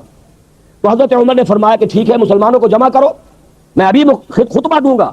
فَمُحَذِّرُهُمْ, میں مسلمانوں کو وارن کرنا چاہتا ہوں, ان ہؤلاء الرہط, ان لوگوں کے بارے میں, الذین یریدون ان یغصبوا امرہم, جو چاہتے ہیں کہ مسلمانوں کا حق غصب کر لیں. یہ تو مسلمانوں کا کام ہے کہ وہ اپنی رائے سے خلیفہ بنائیں. ان مسلمانوں کے حقوق کو غصب کرنے کی جو سازش کر رہے ہیں, میں چاہتا ہوں کہ ان کی سازش کا بھانڈا پھوڑ دوں, پردہ چاک کر دوں اور لوگوں کو متنبع کر دوں. عبد الرحمن ابن عوف رضی اللہ تعالیٰ عنہ بہت ہی دانشمند انسان تھے. انہوں نے کہا, مشورہ دیا, امیر المومنین یہ موسم حج ہے, حج پہ ہر طرح کے لوگ آئے ہوئے, مشرق سے, مغرب سے, جزیرہ نما کے کونے کونے سے, اچھے بھی ہیں برے بھی ہیں. یہاں ہو سکتا ہے یہ بات آپ نے کی تو کوئی فساد ہو جائے, لہذا بہتر ہے آپ جب مدینے واپس تشریف لے جائیں گے وہاں جا کر یہ معاملہ کیجیے. حضرت عمر نے ان کی رائے قبول کر لی. یہ بخاری شریف میں بھی پورا واقعہ ہے, مسند احمد ابن حنبل میں بھی موجود. عبداللہ ابن عباس رضی اللہ تعالیٰ عنہ کے راوی. مدینے جا کر پہلا کام آپ نے یہ کیا, مسلمانوں کو جمع کیا اور وہاں خطبہ دیا, اور خطبے میں الفاظ یہ ہیں, من بایا خلیفتن عن غیر مشورت المسلمین فلا بیعت لہ. سن لو یہ میری بات, مسلمانوں کے مشورے کے بغیر اگر کسی نے کسی امیر اور خلیفہ کی بیعت کی تو اس کی کوئی بیعت نہیں. معلوم ہوا کہ اب جو ہے خلافت وہ در حقیقت شخصی نہیں رہی بلکہ اجتماعی ہے, یہ مسلمانوں کی خلافت ہے. اس کا آج کے دور میں اب نظام کیا بنے گا؟ نمبر 1, تمام مسلمان ووٹ دیں گے, مرد اور عورتیں سب خلیفہ کو منتخب کریں گے. یہ صحیح بات کہی ہے توکل صاحب نے, اور یہ بات میں کھل کر کہتا رہا ہوں کہ اصل میں صدارتی نظام قریب تر ہے نظام خلافت کے, اور معقول تر نظام ہے. یہ پارلیمانی نظام تو ہم در حقیقت انگریز کی ایک وراثت کے طور پر لے کر چل رہے ہیں. جیسے کیپ ٹو دی لیفٹ یہ انگریز کی چال ہے, وہ بے ڈھنگی ہم بھی چل رہے ہیں. آپ جیسے ہی توڑخم سے آگے جاتے ہیں وہ تو پھر افغانستان سے شروع ہو جائے گا keep to the right, Afghanistan, Iran, پورا عالم عرب, پورا یورپ, پھر انگلستان شریف میں جا کر کیپ ٹو دی لیفٹ ملے گا آپ کو. تو یہ ساری در حقیقت انگریزوں کی لعنتیں ہیں کہ جو ہم نے ابھی تک سینے سے لگا رکھی ہیں. اگر یہاں شاید وہ 4 ورقہ تقسیم ہو, میں نے وہاں 8 چیزیں گنوا دی ہیں کہ انگریز کے دور کی ہر شے کو ہم نے سینے سے لگا کے رکھا ہوا ہے. انہی میں سے ایک لعنت یہ پارلیمانی نظام کی ہے. اس قدر غیر معقول نظام ہے, یہ اصل میں شرک ہے. یہ بھی اقتدار میں 2 اشخاص کو آپ نے شریک کر دیا. اب بیلنس کیجئے اس میں تلاش, یا تو یہ کہ وہ صدر جو ہے وہ چودھری فضل الہی بن جائے گا اور لوگوں کو مطالبہ کرنا ہوگا چودھری فضل الہی کو رہا کرو, سارے اختیارات بھٹو صاحب کے ہاتھ میں ہوں گے, عامر مطلق بن جائیں گے. اور یا یہ ہے کہ وہ غلام اسحاق خان بن جائے گا, وہ جس کو چاہے گا چھٹی کرائے گا. کوئی ممکن ہی نہیں, کوئی ایکویشن ممکن نہیں. یہ ان کی اس لیے ضرورت ہے کہ انہیں اپنے بادشاہ کو یا اپنے ملکہ کو سر پر بٹھائے رکھنا ہے. وہ بڑی روایت پسند قوم ہے, اور میں تو یہ کہا کرتا ہوں بکنگھم پیلس ہو یا ونسر پیلس ہو, یہ ہیومن زوز ہیں. یہ چڑیا گھر لگا رکھے ہیں انہوں نے, اور کرایہ لیتے ہیں باقاعدہ سیر کرنے والوں سے, اس سے کمائی کرتے ہیں. جیسے کہ آپ چڑیا گھر میں جاتے ہیں ٹکٹ خریدتے ہیں, ایسے ہی آپ ان جگہوں پر جائیے ٹکٹ خریدیے. لیکن انہوں نے اپنے ہاں وہ چڑیا گھر جو ہے قائم کر رکھے ہیں. ہمیں ضرورت کیا ہے؟ یہاں تو در حقیقت خلافت کے نظام سے قریب تر خلیفہ کا انتخاب ہو براہ راست ڈائریکٹ ووٹ سے. اگر ہماری آبادی 12 کروڑ ہے اور اس میں اگر 4-5 کروڑ ووٹر ہیں، ان کی رائے جو ہے، اور جب پورے ملک میں ایک شخص کے بارے میں رائے دی جائے گی تو واقعہ یہ ہے جو کہا جاتا ہے کہ ہمارے ہاں صدارتی نظام بھی کامیاب ہو گیا، ناکام ہو گیا، اس سے بڑا جھوٹ کوئی نہیں. صدارتی نظام یہ آیا کب ہے؟ یہاں تو آیا ہے یا تو وہ پوسٹ مارشل لا، وہ یا یہ کہ وہ انڈائریکٹ الیکشن کے ذریعے سے کیا تھا. تو صدارتی نظام حقیقت میں ہمارے ہاں نہیں آیا، اور واقعہ یہ ہے کہ صدارتی نظام قریب تر ہے. البتہ یہ ضرور ہے کہ یہ صوبے جو یہ بھی ہمارے پاس ایک لعنت ہے. تو کچھ بتایا ہے توکل صاحب نے، صحیح ہے، میری رائے بھی یہی ہے، یہ بھی انگریز کی لیگیسی ہے. میں نے تو سندھی بھائیوں سے کہا اندرون سندھ جا کر، تم صرف اس کو سندھ کیوں سمجھتے ہو جو انگریز نے سندھ بنا دیا؟ یہ تو ملتان تک سندھ ہے، سندھ و ہند، یہ سارا علاقہ جو ہے اس وقت پاکستان، مغربی پاکستان، اس کا کم سے کم آدھا حصہ سندھ ہے. ملتان پورا سرائے کے علاقہ سندھ ہے، تہذیبی اعتبار سے، زبان کے اعتبار سے یہ در حقیقت اس کا جز ہے. یہ تو انگریز نے بنائی تھی تقسیم ہے. ہمیں واقعتاً ایسا کرنا چاہیے. اب اس کی وجہ سے خوف ہے، ایک صوبہ اتنا بڑا ہے، 4 کروڑ کی آبادی ہے، 5 کروڑ کی آبادی ہے، 6 کروڑ کی آبادی ہے، باقی تینوں صوبوں کی مل کر اتنی نہیں بن رہی، لہذا وہ خوف ہوتا ہے، فطری طور پر ہوتا ہے. اگر ان کو تقسیم کر دیا جائے، چھوٹے صوبے بنائے جائیں. پنجاب میں نے کہا تھا تو نوائب وقت نے میرے خلاف ادارہ لکھ دیا. میں نے کہا تھا کہ 6 صوبوں میں تقسیم کرو پنجاب کو، تبھی تو دوسرے صوبے بھی اس کے لیے تیار ہو جائیں گے. لیکن اگر اس کو آپ رکھتے ہیں انٹیکٹ اور کسی اور صوبے کے بارے میں بات کرتے تو رد عمل شدید ہوگا. لیکن یہ کہ متوازن نظام بن جائے، جس کو ہم کہیں کہ وہ ان دی ریئل ارنسٹ، وہ وفاقی نظام ہو، صدارتی نظام ہو. بہرحال پہلی بات یہ ہے کہ صدارتی نظام کو جو نظام خلافت بنائے گی شے وہ کیا ہے؟ کتاب و سنت کی ٹوٹل بالادستی. کوئی شے بھی کتاب و سنت سے مستثنا ہو گئی، اب وہ خلافت نہیں رہی، جو چاہے اس کا نام رکھیں، چونچو کا مربع کہے، اسے جو کہے. اسلام اور کفر کی آمیزش ہو گئی. اسلام تو ہے ادخلوا فی السلم کافہ، پوری زندگی میں اطاعت کاملہ. آپ اگر ایگزمپشن کریں گے، جیسے صدر ضیاء الحق صاحب نے شریعت کوڈ بنائی، 4 ایگزمپشن ہو گئی. دستور پاکستان شریعت کوڈ کے دائرے سے باہر، آئلی قوانین شریعت کوڈ کے دائرے سے باہر، مالی قوانین شریعت کوڈ کے دائرے سے باہر، اور یہ جو ہمارے ہاں کے جوڈیشل لاز ہیں وہ شریعت کوڈ کے دائرے سے باہر. تو شریعت کوڈ کیا کر رہی تھی؟ ایکسرسائز ان فیوٹیلٹی، وقت ضائع ہو رہا ہے. چاروں چیزیں تو آپ نے خارج کر دی، تو ہے کیا گیا سوائے اس کے کہ ایک دکھاوا ہے دنیا کو دکھاوے کے لیے اور دھوکہ دینے کے لیے اتنا بڑا نام رکھ دیا. پھر وہ شریعت کوڈ کا لیول جو ہے کم رکھا، جب چاہے اس کے آپ چیف جسٹس کو ہٹا دیں. حالانکہ عام دنیا کا جو بھی رواج ہے، جو عدالتیں جو ہوتی ہیں اعلیٰ، ایک دفعہ آپ نے مقرر کر دیا، اب وہ لائف لانگ ہے ان کا مسئلہ، ان کو ہٹا نہیں سکتے. ورنہ اگر انہیں پتا ہو کہ میرے کسی فیصلے سے ناراض ہو کر صدر صاحب مجھے ہٹا سکتے ہیں تو وہ دیکھیں گے نیچرلی صدر صاحب کس چیز سے راضی ہے، کس سے ناراض ہے. بہرحال جو کچھ ماضی میں ہوا اس کو صرف تذکرہ کر رہا ہوں کہ کتاب و سنت کی ٹوٹل بالادستی، اس سے خلافت وجود میں آئی. اگر آپ کہیں نہیں ہمیں اختیار ہے جو چاہے کریں گے، یہ ڈیموکریسی ہوگی، یہ ویسٹرن ڈیموکریسی ہے، یہ کفر ہے، یہ شرک ہے. عوامی حاکمیت شرک ہے، کفر ہے. ہاں عوامی خلافت، مسلمانوں کی خلافت، اور اس کے معنی کیا ہے؟ کتاب و سنت کی ٹوٹل بالادستی. نمبر 2، ہماری عدلیہ بھی ہوگی، ہماری جو بھی ہے انتظامیہ بھی ہوگی. اور بہت صحیح بات کہی ہے، صدارتی نظام میں کسی کے وزیر ہونے کے لیے ضروری نہیں ہے کہ وہ سینٹ کا رکن ہو، کانگریس کا رکن ہو. وہ تو جو ایکسپرٹ ہے، جو معاشیات کا ایکسپرٹ ہے، لے آئے گا، اس لیے کہ ایک شخص کو اختیار دے دیا گیا ہے. اب اس کو حق ہونا چاہیے، جس کو سمجھتا ہے جو فارن پالیسی کا ایکسپرٹ ہے اسے لائے بٹھائے فارن پالیسی کے لیے، جو معاشیات کا ایکسپرٹ ہے وہ آئے وہاں پر یہ کام کرے. تو یہ بات جو ہے انتظامیہ اور لیجسلیچر بالکل علیحدہ ہے صدارتی نظام میں. لیکن جبکہ پارلیمانی نظام میں لیجسلیچر اور ایگزیکٹو گڈمنٹ ہے، اور اس سے بھی خرابی پیدا ہوتی ہے. اسی طریقے سے یہ ہے کہ وہاں پر لیجسلیچر بھی ہے، وہ قانون بنائے گا کتاب و سنت کے دائرے میں.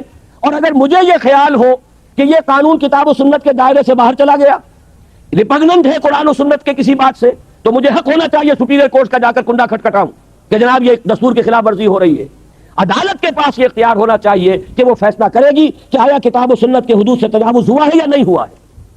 ایک بات جو آج کے زمانے میں بڑی کڑوی ہے، لیکن میں ڈنکے کی چوٹ کہہ رہا ہوں، اگر اس پر عمل نہیں ہوتا وہ نظام خلافت نہیں ہوگا.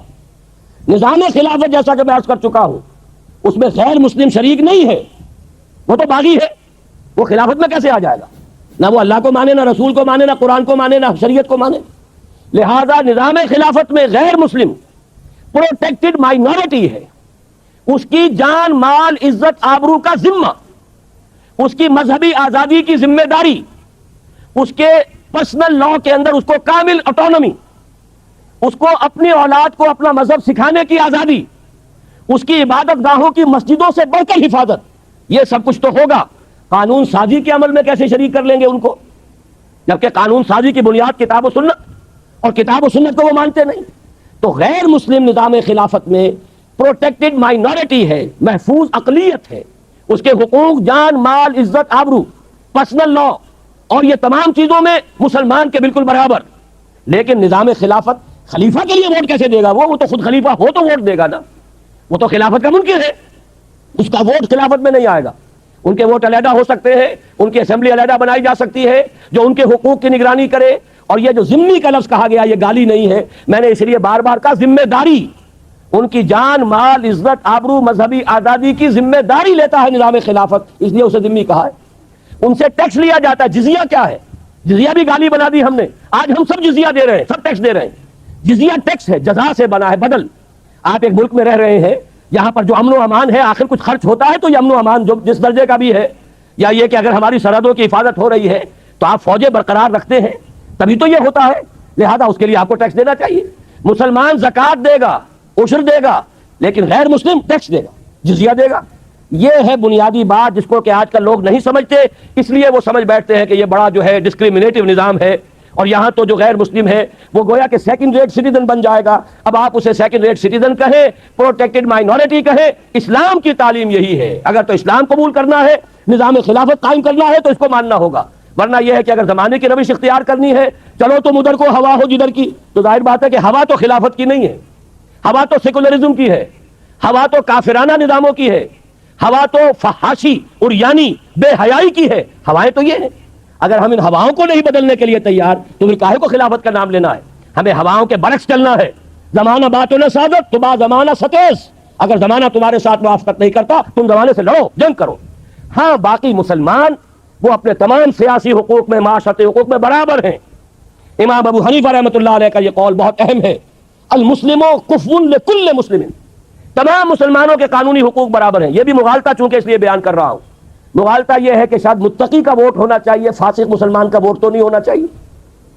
شاید نہ مسجدوں کے اندر حاضری لگا کرے گی، 5 وقتہ نماز کا سرٹیفکیٹ لاؤ گے تو ووٹ دو گے، اور 5 وقتہ نماز کا سرٹیفکیٹ مولوی صاحب نے نہیں دیا ہے تو ووٹ نہیں بنے گا. یہ بڑے مغالطے ہیں ذہنوں میں. ہر مسلمان جب تک کہ اس کی آپ نے تکفیر نہیں کی، اگر تو اس کے عقیدے میں، اس کے عمل میں کوئی ایسی شے آ گئی ہے کہ آپ نے اس کی تکفیر کر دی، تب تو اس کے حقوق ختم ہو گئے. لیکن جب تک وہ مسلمان ہے، المسلم کفو لکل مسلم، تمام مسلمانوں کے حقوق برابر ہیں. جیسے سادہ سی مثال دے رہا ہوں، اگر ایک باپ کے 2 بیٹے ہوں، ایک تہجد گزار ہے، ایک نماز بھی جو 5 وقتہ ہے وہ بھی وہ کٹی پھٹی پڑھتا ہے، کبھی پڑھ لی کبھی نہیں پڑھی، لیکن یہ کہ ہے تو مسلمان نہ، فاسق ہے، گناہ گار ہے، فاجر ہے تو مسلمان. اگر باپ کا انتقال ہوگا تو وراثت میں متقی کو زیادہ ملے گا اور فاسق کو کم ملے گا. معلوم ہوا کہ نہیں، برابر ملے گا جب تک مسلمان ہے. ہاں اگر وہ اسلام چھوڑ گیا تو زیرو ہو گیا، اس کا کوئی حق نہیں وراثت میں. جو مرتد ہو گیا اس کا کوئی حق نہیں. جب تک مسلمان ہے، فاسق ہو، فاجر ہو، متقی ہو، تہجد گزار ہو، جہاں تک سیاسی معاشرتی حقوق ہے سب میں برابر. اسی حوالے سے اب آج کے زمانے میں، اس خلافت راشدہ کے زمانے میں بیلٹ نہیں تھا، ووٹنگ نہیں تھی، مشورہ تھا. آج کے دور میں مشورے کی بہترین صورت بیلٹ ہے. ایک آدمی کو ایک ووٹ دیجئے اور ووٹوں کی گنتی کر لیجئے. بھائی 12 کروڑ خلیفہ رہتے ہیں اس ملک میں، ہر مسلمان خلیفہ ہے اللہ کا. 12 کروڑ نہیں ہوں گے، 10 تو ہوں گے، 11 کروڑ تو ہوں گے. ان میں بچوں کو نکال دیجئے، 5-6 کروڑ تو ہوں گے. 5-6 کروڑ اللہ کے خلیفہ ہیں یہاں. جو مسلمان ہے وہ اللہ کا خلیفہ ہے. وہ ایک ایک ووٹ دیں گے، اپنا خلیفہ منتخب کر لیں گے. اپنے ووٹ کے ذریعے سے اپنا حق خلافت وہ خلیفہ کو منتقل کر رہے ہیں. یہ ہے نظام خلافت، یہ ہے اس کا پولیٹیکل سٹرکچر. اس کے لیے جیسا کہ میں نے عرض کیا کہ یہ آپ آج کا جو صدارتی نظام ہے، چھوٹے صوبوں کے ساتھ جو کہ متوازی ہو جائے، متوازن ہو جائے. 1 کروڑ سے کم ہو تو صوبہ بنا دیجئے. شاید بلوچستان کی آبادی 1 کروڑ بھی نہ ہو، کوئی حرج نہیں، لیکن یہ ہے کہ رقبے کے اعتبار سے بن گیا. لیکن یہ کہ آپ 12, 15, 16, 17 صوبے بنائیں اس ملک کے اور پھر برابر رکھے صوبوں کو. اور بہت صحیح بات کہی انہوں نے. میں تو آج سوچ رہا تھا کہ ان کی تو کافی سوچ جو ہے گہری ہے، بس 1-2 جگہ پر ذرا یہ ٹیڑھے ہو جاتے ہیں، ورنہ یہ کہ کافی باتیں سیدھی ہیں ان کی. اور وہ یہ ہے کہ انہوں نے جو بھی باتیں کہی معیشت کے بارے میں، سیاسی ڈھانچے کے بارے میں، بہت میچور ویوز ہیں. واقعتاً ریئل ارنس جس کو کہا جائے وفاقی نظام، صدارتی وفاقی نظام، وہ نظام خلافت کے قریب ترین ہوگا، اور وہی ہمارے حالات کے لیے زیادہ موزوں ہے. بس ایک بات کا اضافہ ہو گیا، کتاب و سنت کی ٹوٹل بالادستی، فیصلہ عدلیہ کے ہاتھ میں ہوگا. کسی مولوی کا فتویٰ نہیں چلے گا. مولوی جائے اور عدالت کی مدد کرے. عالم دین جاتے، اب بھی جاتے، عدالتوں میں جاتے ہیں، شریعت کورٹ میں، دوسری عدالتوں میں جا کر وہاں پہ عدالت جو ہے اس کی رہنمائی کریں، ان کی مدد کریں، انہیں بتائیں صحیح اسلام کیا ہے. لیکن فیصلہ سپیریئر کورٹ کا ہوگا جو نافذ ہوگا. لیجسلیشن ایک طرف چلتی رہے گی، انتظامیہ دوسری طرف چلتی رہے گی. یہ آج کا ہمارا سیاسی ڈھانچہ ہو گیا. اب آئیے دوسرا معاملہ. اسلام میں سب سے بڑی بات جو میں نے کہا تھا کہ اس دور کا بڑے سے بڑا ویلفیئر کا جو نظام ہو سکتا ہے وہ آج سے 1400 برس قبل اسلام نے دیا تھا زکوٰۃ کے ذریعے سے. تُؤْخَذُ مِنْ أَغْنِيَائِهِمْ تُرَدُّ إِلَىٰ فُقَرَائِهِمْ. بڑی صحیح باتیں کہی ہیں نظام معیشت کے بارے میں. ایک بات غلط کہی ہے کہ اسلام نے بہت کم احکام دیے ہیں. بہت کم تو دیے ہیں معیشت کے بارے میں، لیکن جو دیا ہے ایک حکم وہ ہاتھی کے پاؤں میں سب کے پاؤں. وہ اتنا بڑا حکم ہے، سود حرام، حرام مطلق. نہ صرف سود، حضرت عمر نے فرمایا دعوا الربا والریبا. نہ صرف یہ کہ سود کو چھوڑ دو، سود کا جہاں شک بھی ہو جائے، ریب کہتے ہیں شک، جہاں ذرا سا بھی شائبہ سود کا چھوڑ دو. اس لیے کہ سود تو ایسا بڑا گناہ ہے کہ جو گویا کہ اللہ اور اس کے رسول سے اعلان جنگ ہے. اس سے بڑا تو گناہ کوئی ہے ہی نہیں. حضور نے فرمایا اس سود کے گناہ کے 70 حصے ہیں. الربا 70 حوبا ایسرھا، اس میں سب سے ہلکا اس کے مساوی ہے ان ينكح الرجل امه، کہ کوئی شخص اپنی ماں کے ساتھ زنا کرے. حساب کتاب اب آپ جوڑ لیجئے، ایک کے مقابلے میں 1000 کی بات ہو جائے گی. زنا کے مقابلے میں سود 1000 گنا زیادہ بڑا گناہ ہے. لیکن یہ کہ وہ علی اعلان چل رہا ہے. بہرحال یہ سمجھ لیجئے کہ یہ ایک ہی حکم بہت بڑا ہے. سود اور جوا، ان دونوں کی جہاں بھی آ جائے گی آلائش ختم. البتہ اس کے بعد، ان دو چیزوں کے بعد واقعہ یہ ہے کہ free economy, market economy, demand and supply, hire and fire, یہ ساری چیزیں کہ جو مغرب کی اکانومی کی ہیں سب کی سب اسلام میں موجود ہے، 100% موجود ہے. سود کو ختم کر دیجئے، جوئے کو ختم کر دیجئے، باقی free economy, market economy, demand and supply کی فورسز، کوئی بھی اس کے اندر مصنوعی کنٹرول نہیں ہونے چاہیے، بلکہ یہ کہ سادہ سے سادہ. اسی طرح امپلائر امپلائی ریلیشن شپ ہے، ہائر اینڈ فائر. اگر ایک ملازم کام نہیں کرتا ہے، جس نے اسے ملازم رکھا اسے حق ہونا چاہیے کہ وہ کل نکال دے اس کو. آج آپ جائیے، صبح نہ آئیے گا، یہ آپ کا چیک حاضر ہے. اسلام کا یہی نظام ہے. البتہ یہ نظام اگر آج آپ نافذ کریں گے تو اس سے بڑا ظلم کوئی نہیں ہوگا، اس لیے کہ ریاست کفالت نہیں دے رہی ہے اسے. ریاست کفالت دے، ہم تمہیں بھوکا نہیں مرنے دیں گے. اگر تمہارے پاس جاب نہیں ہے تو تم جاؤ، نام لکھواؤ، ویلفیئر لو، زکوٰۃ کے نظام کے اندر سے تمہارا جو بھی روزینہ ہے مقرر ہو جائے گا. تمہارا ویلفیئر الاؤنس آپ اسے کہہ دیں، اسے ان امپلائمنٹ کہیں، یہ گارنٹی آپ دے دیجئے کارکن کو کہ تمہیں بھوکا نہیں مرنے دیں گے. یہ کفالت کا نظام ہے. تو کفالت عامہ زکوٰۃ کے ذریعے یہ ہے در حقیقت کہ جو روٹی کپڑا اور مکان کا نعرہ بھٹو صاحب نے لگایا تھا. بڑی کنٹروورسی اس زمانے میں یہاں ہوئی تھی. کچھ ہمارے علماء 313 ایسے بھی تھے جنہوں نے کہا تھا یہ کفر ہے، حالانکہ یہ کفر نہیں ہے. میرے مضامین 1969 کے 70 کے موجود ہیں. میں نے کہا تھا اگر اسلامی جمہوریت صحیح ہے تو اسلامی سوشلزم بھی صحیح ہے، یہ کفر نہیں ہے. جمہوریت بھی اگر اس میں اسلام نہیں ہے تو کفر ہے، شرک ہے، وہ حاکمیت انسان کے اوپر قائم ہے، لہذا کفر ہے. لیکن اگر کتاب و سنت کے تابع ہو جائے تو گویا کہ وہی کافر مسلمان ہو گیا. یہ اسلامی جمہوریت ہو گئی اور اسلامی صدارتی جمہوریت. لیکن اسی طریقے سے سوشلزم کا بھی کچھ اصول جو ہے وہ اسلام ہی سے مستعار لیے گئے ہیں. اور اقبال نے یہ بات کہی ہے صحیح، یہ ساری چیزیں جہاں کہیں کو خیر ہے اسلام سے مستعار لیا گیا ہے. ہر کجا بینی جہان رنگ و بو، آنکھ از خاکش برو یا دارزو، یا نور مصطفیٰ اورا بہاس، یا ہنوز اندر تلاش مصطفیٰ. روٹی کپڑا اور مکان کا نعرہ کافرانہ نہیں تھا. ہر شہری کی کفالت. حضرت عمر نے تو فرمایا تھا کہ اگر کتا بھی بھوکا مر گیا تو ذمہ دار عمر ہوگا قیامت کے لیے. آپ اندازہ کیجئے اس سے بڑا ویلفیئر کا نظام کون سا ہوگا. لیکن زکوٰۃ ہو ان دی رائٹ ارنسٹ. ضیاء الحق صاحب نے زکوٰۃ کو بھی بدنام کیا. بینک ڈپازٹ میں سے کچھ کاٹ لیا، یہ زکوٰۃ ہو گئی. انا للہ و انا الیہ راجعون. نجاست کے ڈھیر میں سے کچھ نجاست لے آئے اور زکوٰۃ بن گئی. حالانکہ اصل زکوٰۃ ہے کل اموال تجارت پر زکوٰۃ. تمہاری دکان میں 5 لاکھ کا مال ہے، 2.5% دے دو. تمہارے کارخانہ ہے، اس کی زمین، اس کی بلڈنگ، اس کی مشین، اس کے ٹولز، 4 چیزیں ایگزمپٹ. لیکن جو سرمایہ چل رہا ہے، جو خام مال پڑا ہے 20 لاکھ کا پڑا ہے، جو فنش پروڈکٹ ہے 30 لاکھ کی پڑی ہے، 50 لاکھ کے اوپر 2.5% دے دو. کیلکولیشن بہت آسان. یہ نہیں ہے کہ سال میں کیا کمایا، کیا گوایا، کیا لاس، کیا پروفٹ، کوئی ضرورت نہیں. جو ہے حاضر ٹوٹل کے اول تو یہ کہ اس کی کفالت جو ہے اسلامی ریاست میں تو بیت المال کے ذمے ہے. لیکن اگر وہ کام کرنا چاہتی ہے تو کوئی حرام نہیں ہے، گھر پر بیٹھ کر کام کرے. اسی طریقے سے کاٹیج انڈسٹری کا اہتمام کریں، آپ سرکاری سطح پر اہتمام کریں. اس کے علاوہ آگے بڑھ کر انڈسٹریل یونٹس بنائیے جہاں عورتیں کام کریں، عورتیں سپروائز کریں اور ان کے ورکنگ آورز کم رکھے جائیں تاکہ وہ اپنے جو گھریلو ذمہ داریاں ان سے بھی عہدہ برا ہو سکے. دیر سے وے آپ اگر اسکول بنا سکتے ہیں، لڑکیوں کے علیحدہ کالج بنا سکتے ہیں، یونیورسٹیاں کیوں نہیں بنا سکتے. یہ کیا ضروری ہے کہ مردوں کے ہسپتال میں عورتیں نرسیں ہوں؟ کیا مرد نرسنگ نہیں کر سکتے؟ کیا فوجوں میں جو آخری یونٹس ہوتے ہیں، جو فرنٹ پر جاتے ہیں یونٹس، ان میں کوئی عورت نرس ہوتی ہے؟ جہاں کسی کا ہاتھ اڑ گیا, کسی کی ٹانگ اڑ گئی, کسی کے پیٹ کے اندر جو ہے جا کر کوئی ٹکڑا لگا ہے کسی بم کا اور آنتیں باہر آئی ہوئی ہیں, وہاں تو کوئی عورت نرس نہیں ہوتی, میل نرسز ہیں. اسی طرح یہ کیا ضروری ہے کہ پی آئی اے کے اندر ایئر ہوسٹسز ہوں, کیا ضروری ہے؟ میں آج ہی سفر کر کے آیا ہوں, آج میں دیکھ رہا تھا کوئی خاص بات تھی یا تو کوئی ایئر ہوسٹسز کی ہڑتال تھی, کیا بات تھی؟ کوئی ایئر ہوسٹس موجود نہیں تھی. آخر وہ مرد کام کر رہے تھے, اسٹوڈنٹس, ہمارے سامنے ٹرے رکھنی تھی کھانے کی, انہوں نے رکھ دی. تو کیا ضروری ہے کہ عورت وہاں پر کام کرے؟ آپ عورت کو کام دیجئے, ساری پرائمری ایجوکیشن عورتوں کو دے دیجئے, پرائمری لیول پر کسی مرد کو ٹیچر نہ رکھیے, ان کی صلاحیتوں سے بہترین فائدہ اٹھا سکتے ہیں. اس لیے کہ ایک میٹرنل انسٹنکٹ ہے ان کے اندر, اللہ نے صنف نازک کے اندر مامتا رکھی ہے, شفقت رکھی ہے. چھوٹے بچوں کو اس مامتا اور شفقت کی ضرورت ہے, وہاں اس کو صحیح استعمال کیجئے. تو جہاں بھی آپ کا کام, اصل میں بات وہی ہے جو میں یہ چند تیزی کے ساتھ اشارے کر رہا ہوں, where there is a will there is a way. ارادہ ہو جائے کہ ہمیں چلنا ہے شریعت پر, ہمیں پیروی کرنی ہے محمد کی صلی اللہ علیہ وسلم. میرا دعویٰ ہے, بلکہ شاید آپ نے پڑھا ہو, پروفیسر وارث میر صاحب, حال ہی میں ان کی برسی بنائی گئی ہے, ان کا ایک مضمون بھی چھپا ہے, مجھ پر انہوں نے کوئی فکرے چست کی ہے اس میں کہ ڈاکٹر اسرار میں صلاحیتیں بڑی ہیں, فلاں ہے فلاں ہے فلاں, لیکن یہ ایسی باتیں اندر لگے ہوئے ہیں جو بہت جلد جو ہے کباڑ خانے کی زینت بن جائیں گی. حالانکہ وہی پروفیسر وارث میر ہیں, میں ان کے گھر پر جا کر حاضر ہوا, انہوں نے ایک مرتبہ ایسی باتیں پہلے بھی کہی تھی. میں نے کہا میں آپ سے یہ بات کرنے آیا ہوں, مجھے بتائیے کون سا مسئلہ ہے جس کا حل میں آپ کو نہیں بتا سکتا کتاب و سنت کے دائرے کے اندر, کوئی مسئلہ بیان کیجئے. مسکرا کر کھسیانے ہو کر رہ گئے تھے. میرے چھوٹے بھائی ڈاکٹر افسار میرے ساتھ تھے, دونوں چونکہ یونیورسٹی پروفیسرز ہیں, وہاں جا کے کچھ نہیں کہہ سکتے. مجھے بتائیے کون سا مسئلہ, میں آپ کو آپ کے گھر آ کر کہہ رہا ہوں کہ مجھے بتائیے کون سا مسئلہ ہے جو شریعت کے دائرے کے اندر رہ کر حل نہیں ہوتا. اگر اس کا حل موجود ہے تو پھر ہمیں شریعت کی پابندی کرنی ہے. بہرحال یہ بات جان لیجئے, یہ نظام خلافت یہ ایک بہت ہماگیر تبدیلی ہے, سطحی تبدیلی. وہ تو ضیاء الحق صاحب نے بھی بہت کر لی, اس کا کچھ حاصل نہیں ہوا, اس سے سوائے بدنامی کے اور کچھ حصے میں نہیں آیا.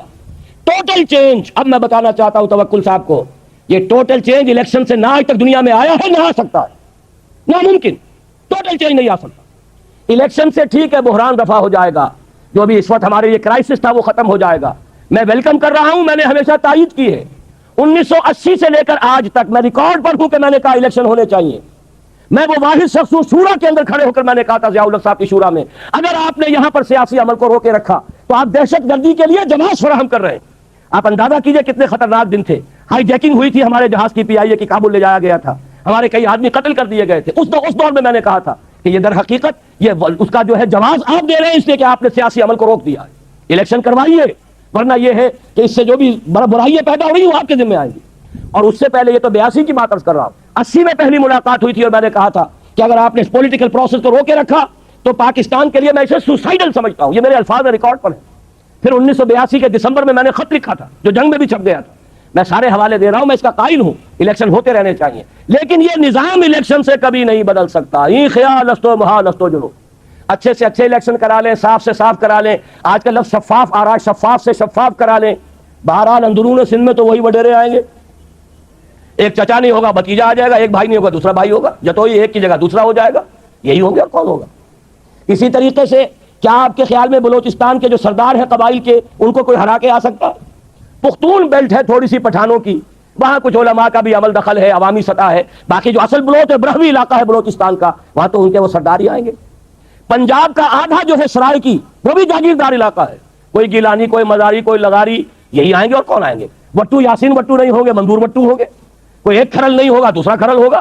تو وہ تو یہی ہوگا, اس لیے کہ وہ تو نظام. اب جب یہ لوگ آ جائیں گے جو زرعی ٹیکس نہیں لگنے دیتے, وہ اپنی جاگیروں پر اور زمینداریوں پہ کوئی آنچ آنے دیں گے؟ تو ناممکن ہے, محال ہے. اس کے باوجود میں نے کہا ہے اگر یہ مذہبی جماعتیں تمام جمع ہو جائیں ہم سپورٹ کریں گے. بہرحال کوئی رائے, کوئی وہاں پر بات کرنے والا اسلام کے حق میں ہو, شاید کو فائدہ ہو جائے, لیکن بشرطے کہ یہ سب ایک ہو جائے. جو میرے نزدیک معجزہ ہوگا, یہ الفاظ میں نے استعمال کیے پچھلے جمعے میں, معجزہ ہوگا اگر ہو گیا. لیکن جیسے قیام پاکستان معجزہ تھا, میں نے ان مضامین میں لکھا تھا جو جنگ میں چھائے ہوئے تھے, اب کتابی شکل میں ہے استحکام پاکستان, کہ پاکستان کا قیام ایک معجزہ تھا. میرے نزدیک اسی طریقے سے مذہبی جماعتوں کا جمع ہو جانا معجزہ ہوگا. ہم جو ہے ان کی تائید کریں گے, اپنے پلیٹ فارم سے کریں گے, اپنے طور پر کریں گے. ہم کسی کے سائڈز نہیں لینا چاہتے, لیکن ان کی تائید کریں گے. لیکن اس سے اسلام نہیں آ سکتا.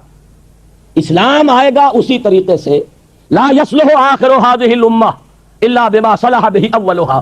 اور یہ حضرت ابو بکر کی ایک تقریر کا جملہ ہے, جیسے حضرت عمر کی ایک تقریر کا میں نے جملہ سنایا آپ کو. من بایا خلیفتا عن غیر مشورۃ المسلمین فلا بیعۃ له. مسلمانوں کے مشورے کے بغیر اگر کسی کی خلافت کا جو بیعت کی گئی وہ بیعت صحیح نہیں ہوگی. اسی طرح حضرت ابو بکر کا قول سنا رہا ہوں. حضرت عمر کو جب انہوں نے مسلمانوں کے مشورے سے اپنا جانشین بنایا تو خطبہ دیا. اس خطبے میں آپ نے فرمایا ان ھذا الامر، مسلمانوں یہ جو ہمارا معاملہ ہے دین کا اور خلافت کا، لا یصلح آخرہ الا بما صلح به اولہ، اس کے آخری حصے کی اصلاح نہیں ہوگی مگر صرف اس طریقے سے جس سے پہلے حصے کی اصلاح ہوئی. اور اسی کو امام مالک نے نقل کیا، لا یصلح آخر هذه الامہ الا بما صلح به اولها. وہی بات میں کہہ رہا ہوں، حضور نے کیسے کیا ہم کیسے کریں گے. دیکھیے حضور نے پہلے کام کیا کیا، ایمان کی دعوت بذریعہ قرآن. پہلا کام یہی تھا، دعوت ایمان بذریعہ قرآن. آج ہمیں دعوت تجدید ایمان کرنی ہے بذریعہ قرآن، تجدید ایمان. اس لیے کہ ہم ویسے تو مسلمان ہیں، لیکن جیسے کچھ مسلمان ہیں وہ مجھے بھی معلوم آپ کو بھی معلوم. ایمان کہنے کو ہے، عقیدہ ہے، کتنا کچھ یقین حاصل ہے وہ آپ کو بھی معلوم مجھے بھی معلوم. لہذا اصل ضرورت ہے تجدید ایمان. اور تجدید ایمان بھی وہ جنس نہیں ایمان جسے لے آئیں دکانیں فلسفہ سے ڈھونڈے سے ملے گی عاقل کو، یہ قرآن کے سی پاروں میں. تو جو آپ فرما رہے تھے توکل صاحب کہ میں 25-30 برس سے لگا ہوا ہوں، تو واقعہ یہ ہے اس کا اکثر و بیشتر میرا حصہ قرآن کے پڑھنے پڑھانے میں گزرا ہے. ہماری تراویح 6-6 گھنٹے رات چلتی ہے دورہ ترجمہ قرآن کے لیے. ہماری قرآن کانفرنسیں ہیں، قرآنی انجمنیں ہیں، انجمن خدام القرآن، قرآن اکیڈمیز ہیں، قرآن کالج ہے، قرآن تربیت گاہیں ہیں، درس قرآن کے کیسٹس ہیں، آڈیو ہے، ویڈیو ہے. میری زندگی کا بیشتر حصہ شادم از زندگی خیش کے کارے کردم. بہت مطمئن ہوں میں، میرے پاس کوئی جائیداد نہیں. ابھی میں ویزا لینے گیا تھا تو وہاں پر جو خاتون تھی ایک کینیڈا کی، انہوں نے پوچھا آپ کی آمد نہیں. میں نے کہا آئی ارن نتھنگ. حیران ہوئی. میں نے کہا اور بات سن لو، آئی اون نتھنگ. میری کوئی جائیداد نہیں، میری کوئی آمد نہیں. مرکزی انجمن خدام القرآن ہے، اس کے ایک کوارٹر میں رہتا ہوں.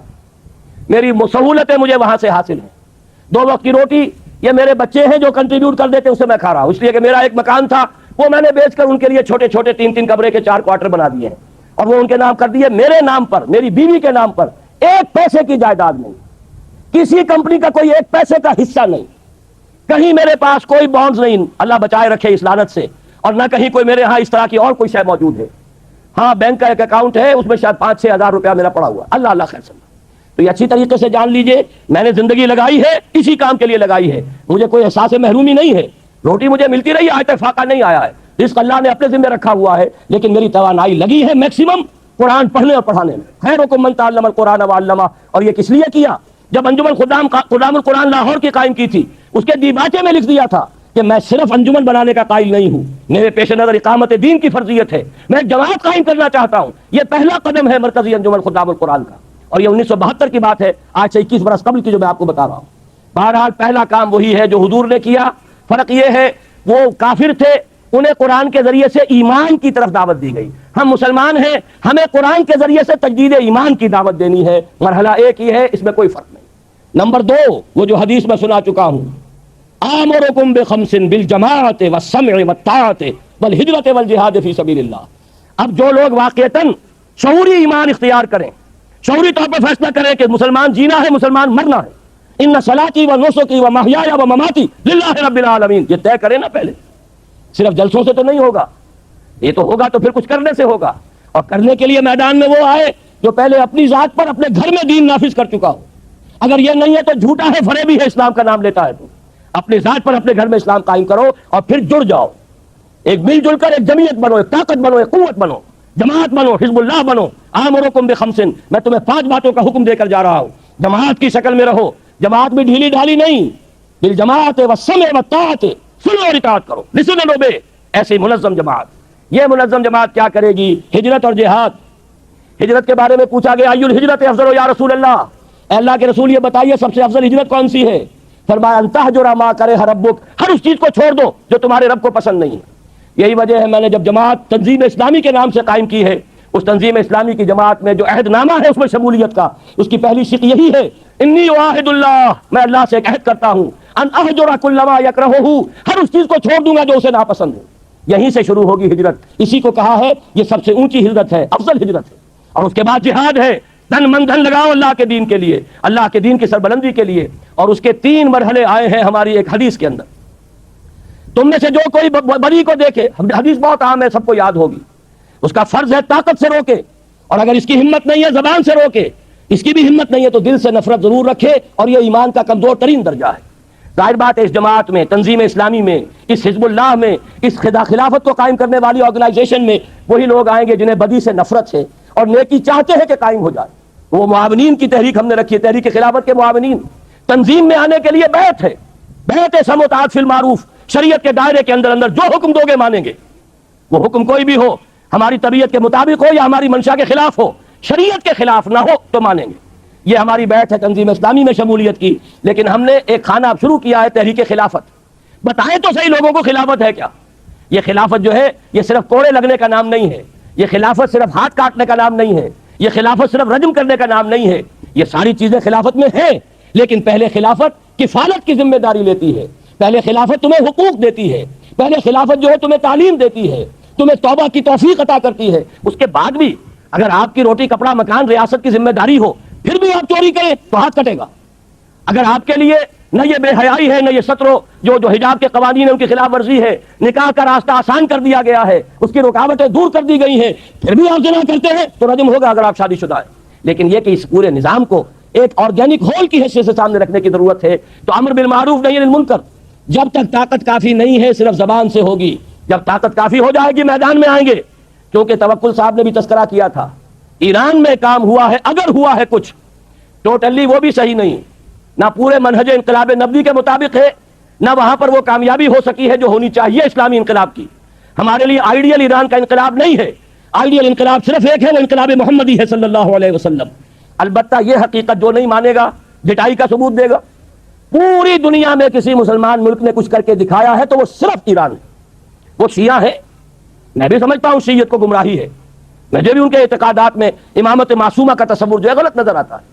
میں یہ سب جہاں تک فقہ کا تعلق ہے وہ علیحدہ بات ہے, اصل میں معاملہ ہے عقائد کا. لیکن کچھ کر کے دکھایا ہے تو انہوں نے کر کے دیا ہے. کچھ ہوئے تو یہی رندان الخدا خار ہوئے کامل اس مضم سے, اور تو کوئی اٹھا ہی نہیں. تو معلوم یہ ہوا کہ اس میں ہمیں دیکھنا چاہیے انہوں نے کیسے کیا.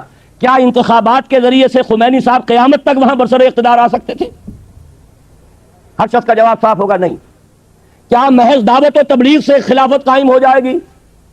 کوئی سادہ لا ہی ہوگا. میں بڑا لفظ ہلکا استعمال کر رہا ہوں, سخت لفظ استعمال نہیں کرنا چاہتا. سادہ لا آدمی ہوگا جو سمجھے گا دعوت و تبلیغ سے کام ہو جائے گا. اور میرے نزدیک سخت لفظ بھی استعمال کرنا چاہیے کہ جو شخص یہ رائے رکھتا ہے وہ حضور کی توہین کرتا ہے صلی اللہ علیہ وسلم. یہ حضور نے تو تلوار بھی اٹھائی, حضور نے تو سینکڑوں صحابہ کی جانوں کا نذرانہ اللہ کے اس دین کے لیے پیش کیا. اس کا مطلب یہ ہے کہ شاید حضور اچھے واعظ نہیں تھے, شاید اچھے مبلغ نہیں تھے, ہم ان سے بہتر ہوں گے, شاید ہم تبلیغ ان سے اچھے انداز پہ کر لیں گے, اس لیے کہ ہمارا خیال ہے کہ صرف تبلیغ سے ہو جائے گا. جبکہ حضور نے تو سینکڑوں کفار بھی اگر قتل ہوئے ہیں تو سینکڑوں صحابہ کی جانیں بھی پیش کی ہیں نذرانے کے اندر, خود اپنا خون زمین پر گرایا ہے. وہ وادی طائف میں بھی ہوا اور دامن احد میں بھی ہوا, تب کہیں جا کر انقلاب آیا. تو نہ یہ وعد و نصیحت سے ممکن ہے, نہ یہ الیکشن کے ذریعے ممکن ہے. یہ ہوگا تو اسی جد و جہد سے جس میں جان ہتھیلی پر رکھ کر میدان میں آئے. لیکن وہ جان ہتھیلی پر رکھنے کا معاملہ آج کے حالات میں چونکہ یہ فرق واقع ہو چکا کہ ہمارے مد مقابل بھی مسلمان ہیں, حسنی مبارک بھی مسلمان ہی ہے, اور جو آج الجزائر میں صدر ہے وہ بھی مسلمان ہی ہے. اب کیا کریں, بھٹو صاحب بھی مسلمان ہی تھے, بے نظیر بھی مسلمان ہی ہے, نواز شریف بھی مسلمان ہی ہے, غلام اسحاق خان بھی مسلمان ہیں. اس اعتبار سے اس کے لیے اس کا الٹرنیٹ کیا ہے؟ منظم مظاہرہ, میدان میں آ جاؤ, بلاک دی سسٹم, جس کی آخری حد یہ ہوتی ہے کہ ٹیکسز دینے سے انکار کر دیا جائے. نو ٹیکسز نو لگان, یہ غلط نظام ہے, ہمیں کوئی اس کو ٹیکسز دینے کے لیے ہم تیار نہیں, اس کا کوئی حق نہیں ہے ٹیکس دینے کا. لیکن یہ کب کرنے کا کام ہے؟ جبکہ طاقت ہو گئی ہو. آپ 2 لاکھ کے تعداد کے اندر کم سے کم پاکستان میں سر سے کفن باندھ کر لوگ جو ہے اگر آ جائیں میدان میں کہ ہم اس نظام کو اب نہیں چلنے دیں گے. 50,000 شیعوں نے چیف مارشل لا ایڈمنسٹریٹر سے اپنے آپ کو ایگزمپٹ کرا لیا تھا زکات سے. یاد ہے آپ کو؟ ابھی 1980 کی بات تھی, ماشاء اللہ بوڑھا نہیں ہوا تھا, جوان تھا ابھی, لیکن اس کے باوجود 50,000 نے گھیراؤ کیا ہے, مارو ہمیں, گولیاں چلاؤ, نہیں ہم زکات دیں گے. اور چیف مارشل ایڈمنسٹریٹر کی ناک رگڑی گئی زمین میں, اس نے کمٹمنٹ دی کہ میں تمہیں ایگزمپٹ کر دوں گا, تب وہ اٹھے وہاں سے. راستہ ہے تو یہ ہے, یہ قربانی کا راستہ ہے. ضیاء الحق نے گولی نہیں چلائی, کوئی اور ہو جس کے دماغ میں خناس ہو گولی چلا دے گا, چلا دے. اگر ہم دین کے لیے میدان میں آئے ہیں تو شہادت ہے مطلوب و مقصود مومن, نہ مال غنیمت نہ کشور کشائی. اگر تو ہم سچے ہیں تو جان دینا تو ہمارے لیے سب سے بڑی کامیابی ہے. یہ راستہ, لیکن یہ کب ہوگا؟ جبکہ ایک منظم طاقت, ایک معتدل تعداد میں ایسے لوگوں کی جو اپنی ذات پر اور اپنے گھر میں خلافت قائم کر چکے ہوں, اللہ کا دین, اللہ کا نظام, اللہ کا قانون اپنی ذات پر اپنے گھر میں نافذ کر کے پھر مل جل کر ایک طاقت بنے. جیسا کہ فرمایا آمرکم بخمس بالجماعت والسمع والطاعت والہجرت والجہاد فی سبیل اللہ, اس راستے سے نظام خلافت آئے گا. ہم اسی راستے میں لگے ہوئے ہیں. جیسا کہ میں نے عرض کیا, الحمدللہ میری جو تنظیمیں ہیں تینوں یہاں کراچی میں بھی ہیں. انجمن خدام القرآن یہاں بھی ہے سندھ. قرآن اکیڈمی اب یہاں پر بھی تعمیر ہو گئی ہے. ابھی اس کی مسجد کی تکمیل ہو تو پھر نیچے کا نظام بنایا جائے. ابھی تو اکیڈمی کی جگہ پر نماز ہم پڑھ رہے ہیں, لیکن یہ ہے کہ وہاں پر اس کے لیے تعمیر مکمل ہو جائے تو پھر اکیڈمی جو ہے ان دی رائٹ ارنسٹ وہاں پر کام شروع ہوگا. اسی طریقے سے ہو سکتا ہے یہاں بھی ہم قرآن کالج شروع کر لیں. تو انجمن بھی یہاں ہے, تنظیم اسلامی یہاں موجود ہے. تنظیم اسلامی وہ لوگ آئیں جو عہد کر لیں اللہ ہر حرام چیز کو چھوڑ دیں گے اور تمام فرائض کو ادا کریں گے, اور جو میرا ساتھ دینے کو تیار ہو. ہم تمہارے ساتھی ہیں, تمہارے ہاتھ پر بیعت کر رہے ہیں, مشورہ ضرور دیں گے, حکم آخری تمہارا ہوگا, اس پر عمل کریں گے. اور تیسری تنظیم ہماری تحریک خلافت ہے. وہ اس لیے ہے جیسا کہ آج میں نے تقریر کی ہے کہ لوگوں کو بتایا تو جائے خلافت ہے کیا, نظام ہے کیا. ہمارے ہاں سیاسی جماعتوں نے واقعہ یہ ہے کہ جب مستقبل کا مورخ لکھے گا اگر پاکستان پر کوئی تباہی آئی اس کی سب سے بڑی ذمہ داری یہاں کی مذہبی جماعتوں پر ہوگی جنہوں نے اسلام کو صرف الیکشن کے نعرے کے طور پر استعمال کیا. لوگوں کو یہ بھی نہیں بتایا کہ اسلام ہے کیا, اس کا نظام ہے کیا. یہ سب سے بڑا جرم شمار ہوگا ان کا. بہرحال وہ مستقبل کی بات ہے. ہم نے عوام کو ایجوکیٹ کرنے کے لیے یہ تحریک خلافت شروع کی ہے تاکہ لوگوں کو بتائیں تو صحیح, ایسے جلسے ہو تو صحیح جن میں لوگوں کو بتایا جائے نظام خلافت کیا ہے, اور اس سے بات جو ہے آگے چلے گی. تو آپ کم سے کم کوشش کیجئے. اس تحریک خلافت میں بیعت نہیں ہے, اس میں تو بس ایک اتفاق ہے اور تعاون ہے. اس کے اندر آپ شمولیت جلد از جلد اختیار کریں. انجمن خدام القرآن میں شریک ہوں. جو لوگ بھی پیسے خرچ کر سکتے ہیں اس کے پروجیکٹس کے لیے پیسے خرچ کریں. اور پھر یہ کہ اصل شے تو یہ ہے کہ وہ میدان میں آنے والے, سر سے کفن باندھ کر نکلنے والے, وہ پھر تنظیم اسلامی کے عنوان سے جو ایک مضبوط تنظیمی ڈھانچہ ہم تیار کر رہے ہیں, اللہ تعالیٰ آپ کو توفیق دے کہ آپ اس کے بارے میں پوری سنجیدگی کے ساتھ غور کریں. میں پھر آخر میں شکریہ ادا کر رہا ہوں آپ سب کا بھی. وقت کافی ہو گیا, لیکن یہ کہ بہرحال میری تقریر اس سے کم کبھی نہیں ہوتی, اس سے زیادہ ہی ہوا کرتی ہے. مجھے اندازہ نہیں تھا کہ توکل صاحب بھی اتنی لمبی تقریر کر لیں گے. پھر یہ کہ یہاں پر آپ بھی چونکہ لیٹ آئے لہذا صدا بھگتنے کا آپ کو پورا جو ہے آپ مستحق ہیں صدا بھگتنے کے, اس لیے کہ 8 بجے تو کوئی آیا ہی نہیں تھا. میں 8 بجے سے 5 منٹ پہلے یہاں پہنچ گیا تھا, توکل صاحب بھی موجود تھے, لیکن یہاں اس وقت میرا خیال ہے کہ ہمارے کارکنوں کے سوا کوئی بھی نہیں تھا. لہذا کوئی شکوہ اور شکایت کا آپ کو حق نہیں ہے. آپ اس سزا کے مستحق ہیں, دیر میں آئے ہیں, اور اسی لیے اب آپ کو کھانا بھی دیر سے ملے گا. اور جو بھی ہو رہا ہے معاملہ میں تو حاضر ہوں, سوالات کرنا چاہیں میں جوابات دوں گا, لیکن یہ کہ اس سے آپ کی بھوک جو ہے وہ اور تیز ہوگی. میرا اس میں کوئی نقصان نہیں ہوگا. اقول قولی ھذا واستغفر اللہ لی ولکم ولسائر المسلمین والمسلمات. اس سے پہلے کہ سوالات کے جواب دیے جائیں, آپ کے یہ چند چیزیں ہیں کہ جو بھی سوالات کے فارم آپ کو دیے گئے ہیں اس کے لیے لازم یہ ہے کہ جو تقریر ابھی یہ ڈاکٹر صاحب کی ہوئی ہے اسی سلسلے کے جوابات, اسی سلسلے کے سوالات ہونے چاہیے. نمبر 1. نمبر 2 یہ کہ اس جو آپ کے پاس فارم ہے اس فارم کے اوپر ان کے نام بھی ہیں, تو وہ نام بھی جو ہے اس کے اندر لکھے ہونے چاہیے. جن حضرات کے نام نہیں لکھے ہوئے ہوں گے اس کے جوابات نہیں دی جائیں گے. نام اور پتہ, جی ہاں, یہ اوپر پورا فارم بنا ہوا ہے. یہ فارم جو ہے مکمل ہونا چاہیے, تو اگر جن حضرات نے ابھی مکمل نہیں کیا ہے تو یہ مکمل کر لیں. لیکن یہ فارم تنظیم میں شمولیت کا نہیں ہے, کہیں آپ گھبرا جائیں. اس سے آپ نہ گھبرائیں. سوالات کے جوابات شروع ہو رہے ہیں. بھی نہیں سمجھ سکتا. یہ 4 مہینے جس بحران کے اندر سرسام میں سے پوری قوم گزری ہے اس کا سبب کیا ہے سوائے اس نظام کے. یا آپ صدارتی نظام بنائیے تو صدر کے ہاتھ میں اختیار ہوگا. پارلیمانی نظام میں صدر جو ہے کاہے کے لیے بٹھایا آپ نے, نام اسے دیتے ہیں. یہ ہمارا جو ہے تمام آرم فورسز کا بھی سب سے ذمہ دار یہی ہے, ریاست کا سربراہ یہی ہے, اور اسے بنانا چاہتے ہیں چودھری فضل الہی. تو اس سے بڑی کوئی بے وقوفی کی بات ہے. جو ریپرزینٹ کر رہا ہے پوری ریاست کو, اس کے ہاتھ میں تو اختیار ہی کوئی نہیں. اور جس کی جان جو ہے ان لوٹوں کے اور گھوڑوں کے ہاتھ میں ہے جو بکنے والے ہیں, وہ گویا کہ سارے اختیارات کا مالک بن گیا. تو اس سے زیادہ ان نیچرل, اس سے زیادہ ان لاجیکل نظام اور کوئی نہیں. جتنی شدت کے ساتھ آپ نظام خلافت کو تمام بیماریوں کا حل سمجھتے ہیں, آخر کیا وجہ ہے کہ ملک میں موجود بے شمار اسلامی جماعتیں اس کا کبھی تذکرہ نہیں کرتی؟ یا آپ ان سے پوچھئے, مجھ سے سوال نہیں کر سکتے آپ. یہ محمد زعیم مہدی صاحب ہیں, نظام خلافت کے لیے آخر کس صاحب کو تجویز کیا جائے گا؟ آدمی ہوگا وہ, کوئی بہرحال فرشتہ تو نہیں آئے گا. وہ تو ظاہر بات ہے آج بھی کسی کو آپ منتخب کرتے ہیں انسان ہی ہوتا ہے. البتہ یہ اسکریننگ اس کی کیجئے, یہ ہم نے لکھا ہے اپنے اس پورے 4 پمفلٹ کے اندر, مل جائے گا آپ کو. اس کے پوچھئے آپ کی جائیداد کیا ہے, کہاں سے آئی ہے, اسکریننگ کیجئے. وہ اسکریننگ تو اب بھی ہونی چاہیے. ہمارے دستور میں دفعہ 62-63 میں لکھا ہوا ہے کہ ان تمام نمائندوں کی اخلاقی اور یہ جو ہے چھان بین کرو, کرتا کوئی نہیں. انتخابی اخراجات اس سے زیادہ نہیں ہو سکتے لیکن ہو رہے ہیں. تو یہ تو در حقیقت ہم اس دور کے قانون کے اندر بھی یہ چیزیں موجود ہیں. خلافت کے نظام میں جس کو تزکیۃ الشہود کہا جاتا ہے, اسلامی نظام عدالت میں ہر ایرے غیرے نتھو غیرے کی شہادت قبول نہیں ہوتی. پہلے اس جو گواہ بن کر آتا ہے پہلے اس کا حساب کتاب لیا جاتا ہے, کہاں سے کھایا اور کہاں سے یہ مال بنایا تم نے, پہلے اس کا حساب دو تو پھر تمہاری گواہی مانی جائے گی. تو ظاہر بات ہے اس کو 100 سے ضرب دے لیجئے، اسی طرح کی چھلنیوں میں سے گزار کر خلیفہ کو لائیے انتخاب لڑنے کے لیے۔ کیا ملک کی تمام جماعتیں، بھائی تمام جماعتوں کا میں نمائندہ نہیں ہوں، مجھ سے میری بات پوچھیے آپ صرف۔ دینی جماعتیں الیکشن میں مطلوبہ کامیابی حاصل نہیں کر سکتی، بلکہ تاکہ نظام تبدیل ہو جائے۔ اس صورت میں بی بی یا نواز شریف کی جماعت میں سے کس کو سپورٹ کیا جائے، آپ خود فیصلہ کیجئے۔ میں تو کہتا ہوں کہ آپ ان سب کو چھوڑ کر نظام خلافت کے لیے سر سے کفن باندھیں۔ ووٹ دینے کے لیے جو میں نے کہا ہے کہ آپ دیکھ لیجئے پہلے وہ شخص جو ہے وہ شریعت کا پابند ہے یا نہیں، اور کسی ایسی پارٹی سے تو نہیں ہے کہ جس کے دستور میں اور منشور میں کوئی شے خلاف اسلام ہو، پھر آپ دیکھ کر ووٹ دینا چاہ دیجئے۔ سید محمد جمیل صاحب، آپ کی تبلیغ کے عین مطابق ہم نے پہلے پیغام اسلام آگے بڑھایا ہے، کیوں نہ اس کا مرکز اس وقت دنیا کی طاقتور ترین مملکت صرف اور صرف امریکہ، برطانیہ، فرانس اور جرمنی کو بنایا جائے۔ تبلیغ ان کو اپنی مادری زبان ہی میں، اور اس کے لیے تنظیم اسلامی نے کیا کیا اقدامات کیے ہیں۔ اصل میں آپ کی بات بہت صحیح ہے، لیکن یہ کہ اصل جو ہمارے سامنے اسوہ ہے حضور صلی اللہ علیہ وسلم کا، وہ یہ ہے کہ آپ نے پہلے ایک ملک میں انقلاب برپا کیا۔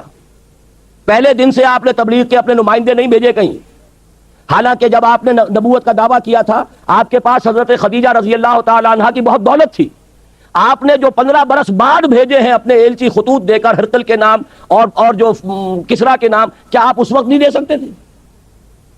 لیکن نہیں، مذاق ہی اڑتا نا یہ کون ہے۔ لیکن جب آپ نے اپنے ملک میں وہ پوزیشن حاصل کر لی کہ صلح حدیبیہ کرنی پڑی ہے، قریش کو تسلیم کرنا پڑا، Muhammad is a power to reckon with صلی اللہ علیہ وسلم، آج اب محمد ایک طاقت ہے اور ہمیں صلح کرنی پڑ رہی ہے ان سے، تب اس کے بعد آپ نے خطوط لکھے، اس سے پہلے نہیں لکھے۔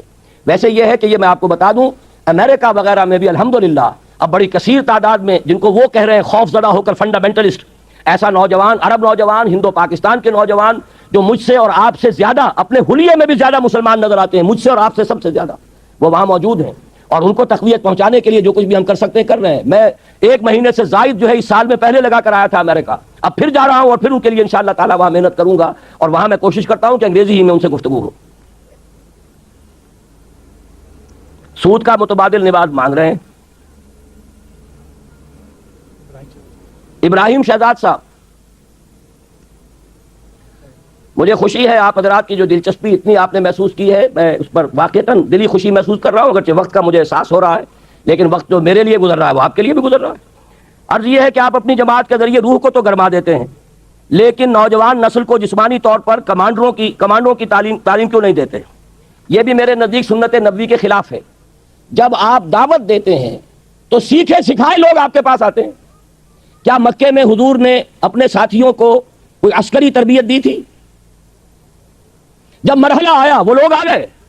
آپ نے سنا ہوگا جب اندرا گاندھی نے فوج کشی کی تھی گولڈن ٹیمپل پر، وہاں جو ڈیفینڈ کرنے والا تھا وہ ایک ریٹائرڈ میجر جنرل تھا سکھ، تو گویا کہ وہ سکھ جو کہ رہے تھے ہندوستان کی فوج میں، انہوں نے ہی وہاں پر جو ہے مقابلہ کیا، اور وہ تو وہاں سے ٹریننگ لے کر آئے ہوئے تھے۔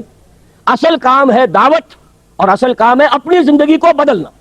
اس کے بعد یہ ہے کہ وہ لوگ آ جائیں گے کہ جن کے اندر وہ صلاحیت ہوگی۔ محمد نذیر الدین خطیب صاحب، یہی کام جماعت اسلامی اور دوسری مذہبی جماعتیں کر رہی ہیں، اگر آپ کی تنظیم بھی ان سے اتحاد کرے تو یہ اتحاد مستحکم اور مضبوط ہو سکتا ہے، ملک و قوم کے لیے نور علی نور ثابت ہو سکتا ہے۔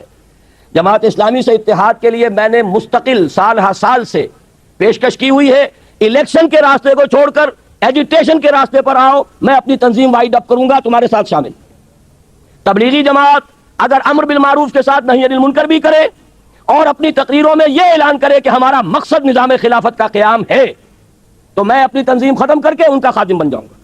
لیکن یہ کام وہ نہیں کرے تو میں اپنا وقت ضائع کرنے کو تیار نہیں ہوں۔ پھر جو بھی میرے پاس مہلت عمر ہے، جو کام میں صحیح سمجھ رہا ہوں اس کے مطابق اس کو لگاتا رہوں گا۔ اور سوال مت لیجیے اب۔ ولی جان صاحب، غذا کے زہر، اتنے لمبے لمبے آپ نے دو صفحے پر کا سوال لکھ دیا ہے۔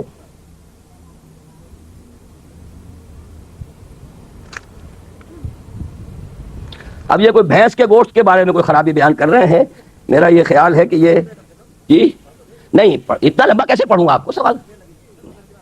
مسعود حمید صاحب، خلافت کی رائے کے لیے جہاد کا کیا طریقہ؟ جہاد میں نے بیان کر دیا، میدان میں آئے نہی عن المنکر بالید کے لیے، طاقت سے بدی کو روکنے کے لیے، اس پر آپ پر گولیاں چلے جانے دیں۔